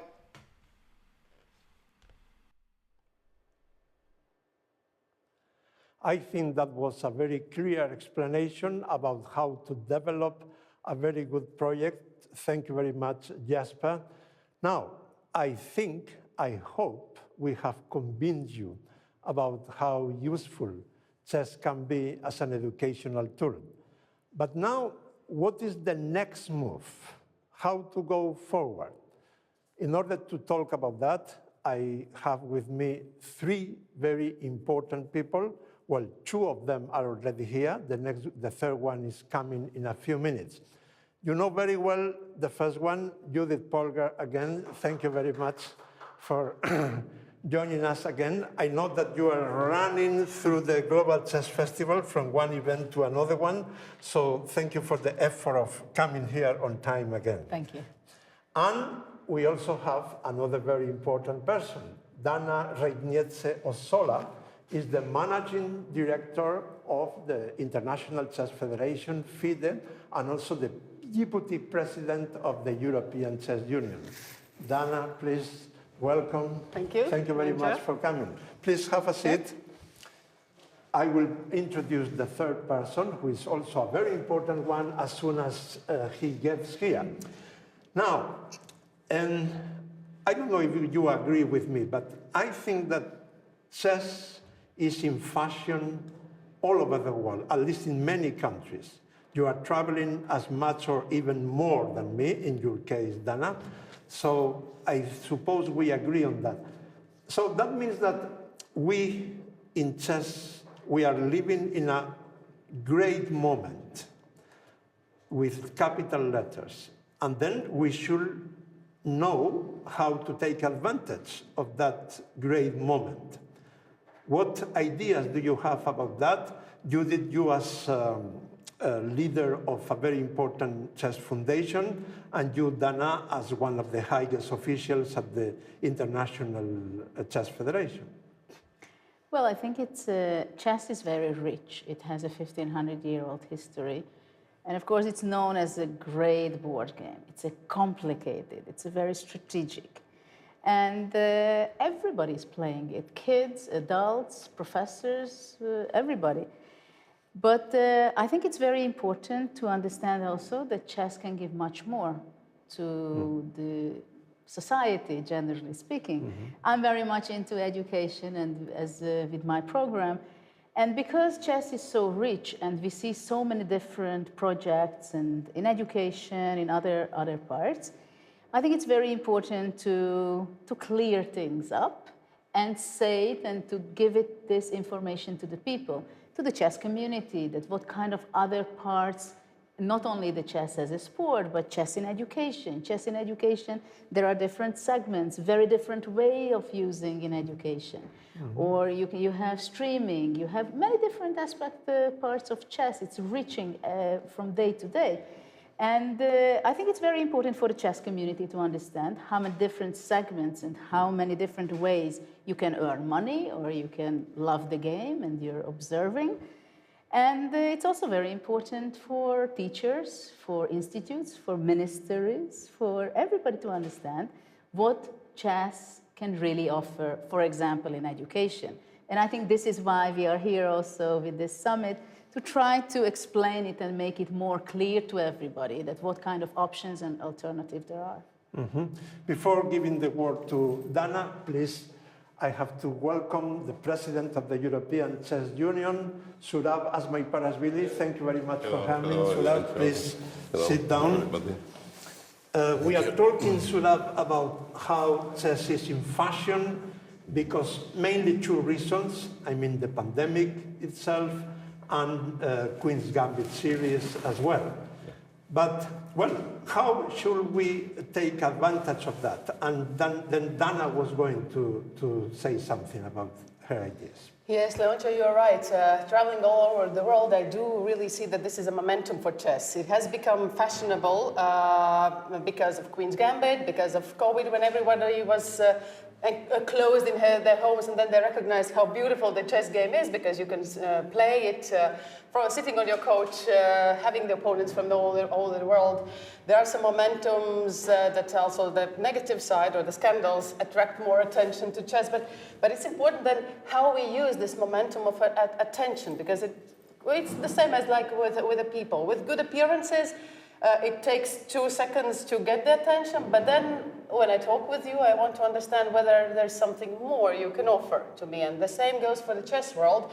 And I believe that if we would be concentrating only on the sport of chess, then we will lose this momentum pretty fast, because we already do have this image that chess is not for me, it's for those smarties, it's something very complicated, it's a few number of people who go in for it, earn some money, but okay, I looked at you and then I turned away. If we manage to show how chess can be useful for non-chess players, then we would be completing our mission. And here, is where the educational chess comes in, like Judit's program, an amazing program where you use the complexity of the game and various elements of it, not for the sake of teaching the chess, but for the sake of teaching mathematics, language, sports, all kinds of elements, giving the future skills for the kids. So educational element. The second one, if we can use chess to empower those who are more vulnerable in the societies. For example, inmates, people who have made mistakes in their life. For example, people with disabilities, providing them the opportunity to go in for chess. Chess for refugees, chess for many other areas where, using this beautiful game, we empower them, we motivate the people, we show the way in their life. And if we manage to do that, and that's something that FIDE, the International Chess Federation, also ECO, is now trying to do, then we would be satisfied that, yes, we've taken chance of the momentum. Only with sports it will not work. Zurab, what is your take on that point? Okay. First of all, let me thank the organizer and especially our host Judith for this beautiful day, which already many years. It's a tradition that's having a meeting in Budapest. It's a meeting of the chess world, let's say, like this meeting point of the chess world. Second, what actually Dana say, I fully agree with this concept. Well, you know that ECU, what to say, like fortunately it's a leader of the continental leader in FIDE, our society, or unfortunately, because sometimes, you know, the cases like this, that when you develop something very high level, and we know very well that almost all countries in Europe, chess is developed very well, it's quite difficult to change mentality, because people consider chess as a professional game, and they don't want to change this, how to say, this approach. You know, having again example of Judith, we know very well that when she quit chess, she was #1 in the world, and very young, still very young, and she can continue playing and playing. But she see her role for the future of the, not chess itself as a professional chess, but as an educational tool. And that's amazing, because I believe that only few people in the world can do this step, quitting actually the main occupation, main profession, and transferring yourself to the completely other direction. But she believes this direction, we believe also this direction, that this is right approach, and that's why again I say, you know, for example, Dana said that it's not only educational tool, but chess have another to socialize people. So that's why that in issue we have very successful educational commission. You just one of the best person who is long time have such an approach and is trying to convince the world. It's Jesper Hall, and already he's 8 years chairman of our commission. But with the proposal of Dana, we create a new commission also now in issue. It's a social commission, and because we believe that this will help also this direction of the social as a chess, and at the same time the educational tool will help more develop the new approach, new brains, that what actually we are doing. When we are doing this ourselves as a chess players and people who are very close to chess, people can say, okay, they are promoting their game. But this is really not like this. We know this very well, but we have to convince the other to believe what we believe also. On this direction, that's why I say that sometimes it's good to have a big tradition, but sometimes when you're building something new, it's better to have a free mind, absolutely free mind, easier to build your strategy what you want, because it's like a technology, for example. You know, in very well developed countries, technology in the last years, technology developed not so well, because they have to replace the old one. It's not easy, it's financial matter also, but the countries which don't have the technology at all, they develop the new technology. There are many examples in the world. You know, we were just a little bit making some jokes. I want to say this. Donna's husband, it was very well known joke about that. Free cheese doesn't exist. Exists only in a mousetrap. So this mentality now it's a transferring new approach there. Exists the free chess, but for the second mouse. So it's very interesting to say because it's like this that we issue. I believe that we have to try because Dana is not only representing FIDE, but she's a deputy of European Chess Union, deputy president. We will try. We will try to make to do our best, not to be the first mouse, of course. This is very important for us. And I believe that with your help, and especially with great help of Judith, because names are very important. We cannot do like this, we cannot avoid this, and we should not avoid this. This is our brand mark, and they are for popularization of chess, and especially in this direction, this is very important we have such people like Judith. Taking one of your points, President Azmaiparashvili, chess is a very endogamic world. I'm afraid it has been like that for centuries already. I mean, most of the chess people are always looking inside the chess world. Yes. Their games, their clubs, their openings, their tournaments, their ratings. But very few chess people are looking outside to the society. How can we attract new people to chess? Then, do you have some clear ideas about that, about communication? For instance, in your foundation or in FIDE or in the ECU, how do you deal with communication? What are your projects to work on that? Well, in the Judit Polgar Chess Foundation, we believe in quality. And whatever we do, we are putting it as a news on our website and social media. But of course, me, myself, I'm traveling all over the world. I give lectures, I meet influential people, but also people, principals of schools or kindergartens. And I do believe in small steps. And we started with my foundation in 10 years ago exactly, and I think we made huge steps because we do have to appreciate small steps ahead, especially in this direction where there are big challenges to switch the minds and the mindset a little bit. But I think we also have to be patient, but we have to be very clear message. And this is what us in Hungary, for example, what we're doing, that we are really giving the very clear message that chess can be implemented as a transversal subject. It can be used. This is the course what we give. And it goes from mouse to mouse, that it's good, it works. And we are continuing the very clear messaging and clearing even more and more. And this is why I'm very happy that we did, for example, what we have behind the poster of the Educational Summit, because I believe that we have to create channels for it and we have to also work together. This is also something I think the chess world generally has to learn from other institutes, that making partnerships, it just doubles or exponentially grows the possibilities. So those people who really believe in the same thing, my image is that to clear it, to talk until the moment that we are on the same page and communicate it together, because it means that it's an attack from different sides. Going to chess, of course, if you have a queen and attacking the king, it's okay, but you're not going to win it, right? But if you have a bishop and a rook and a knight, your attack breaks through. So this is what I believe, that generally I think we have to make partnerships who are on the same page, and then it's going to be eventually. If we talk about, if we consider the educational chess, there's a big challenge that teaches us to understand that one size doesn't fit all.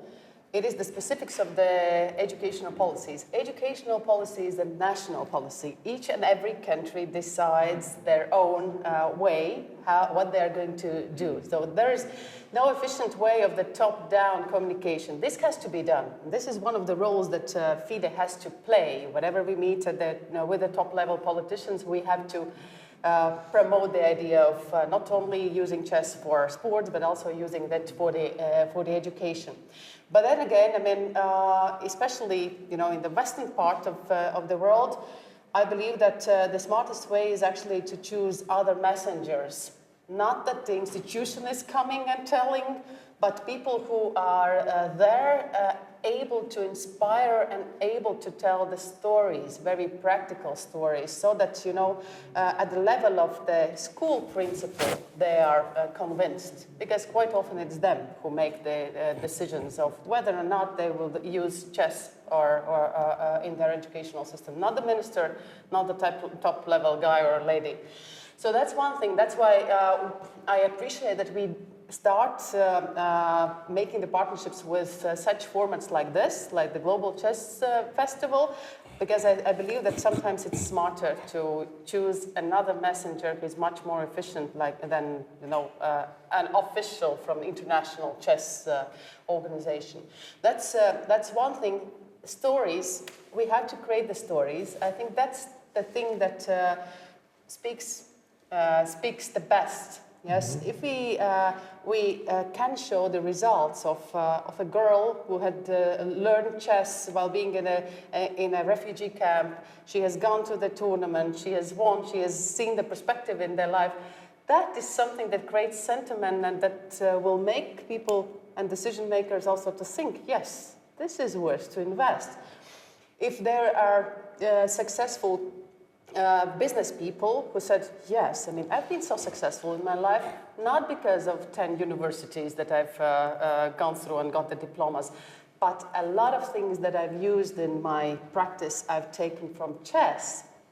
So again, I mean, additional motivation is there. So this is something that I see might work the best.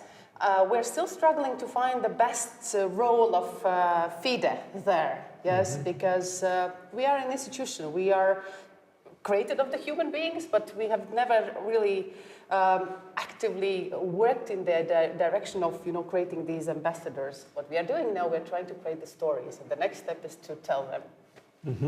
Zurab? So, we are not magicians, we agree, yes? Okay, so we have to produce something, some ideas which can be interesting for people, for mass audience, of course, this is important. One of the way, actually, how to, okay, there is always one way that you are approaching the politician, and it's nice that in Georgia, for example, we have such a good minister who understands why chess is important. That's why his decision was just to make mandatory in the beginning of the class, first class, for example, chess.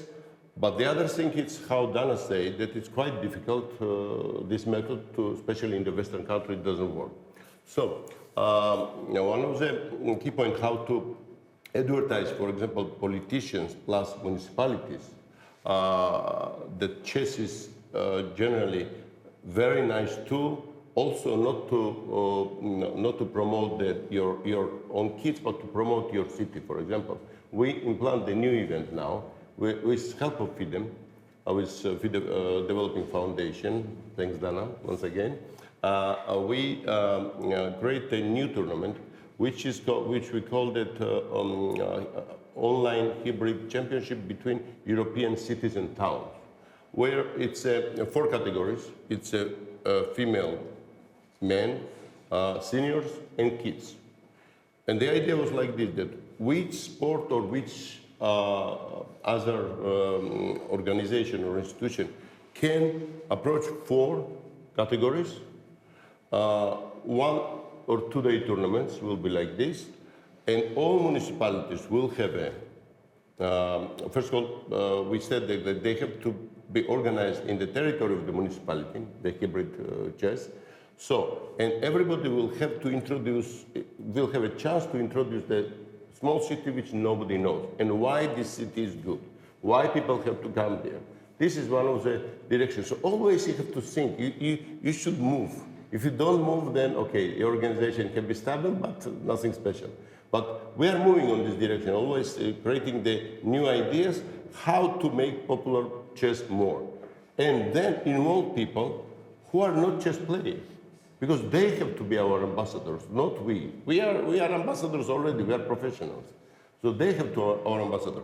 By the way, I remember one very interesting case now. I was in Prague during the ladies' championship, Dan also came for a few days, and I met several businessmen there who start to play chess in age 40. They don't know before how to play chess. And then I ask them, I have an answer, but what I want to do, we have to introduce these people and ask them to say why they choose chess. Because they play tennis, this is normal, you know very well that every rich guy, this is normal to play tennis, but suddenly they choose, and there is a society who is playing chess in Czech Republic. It's very good to make some kind of, like you are doing now, and ask them why they choose chess. They have a reason. They believe that it will help in the business also. Yes. Yes. We have talked about it just a couple of hours ago. Yeah. So I wish you all success to the three of you on that very essential task of convincing, as you mentioned, relevant politicians or potential sponsors and so on. And before sharing the final idea with our viewers, I want to do two things. First of all, Judith, I think I'm talking on behalf of millions of chess lovers if I say thank you very much for all you are doing for chess and especially for chess in education. This Global Chess Festival is fantastic, and this educational chess summit, I think, is going to become a reference for millions of persons all over the world. And the second thing is a lot of thanks to our technical team, really fantastic job. Thank you very much. And the idea I want to share with you is the following. I don't know if you agree, but I think that now in the world, every day, we have more and more people thinking less and less for a series of reasons. The bad use of social networks, the very bad quality of many TV programs, even for children, the inequality in many countries, the fast life we have in the most developed ones. So this is the perfect moment to develop and promote a game that teaches you how to think. Thank you very much for being there, and all the best from Budapest. Bye.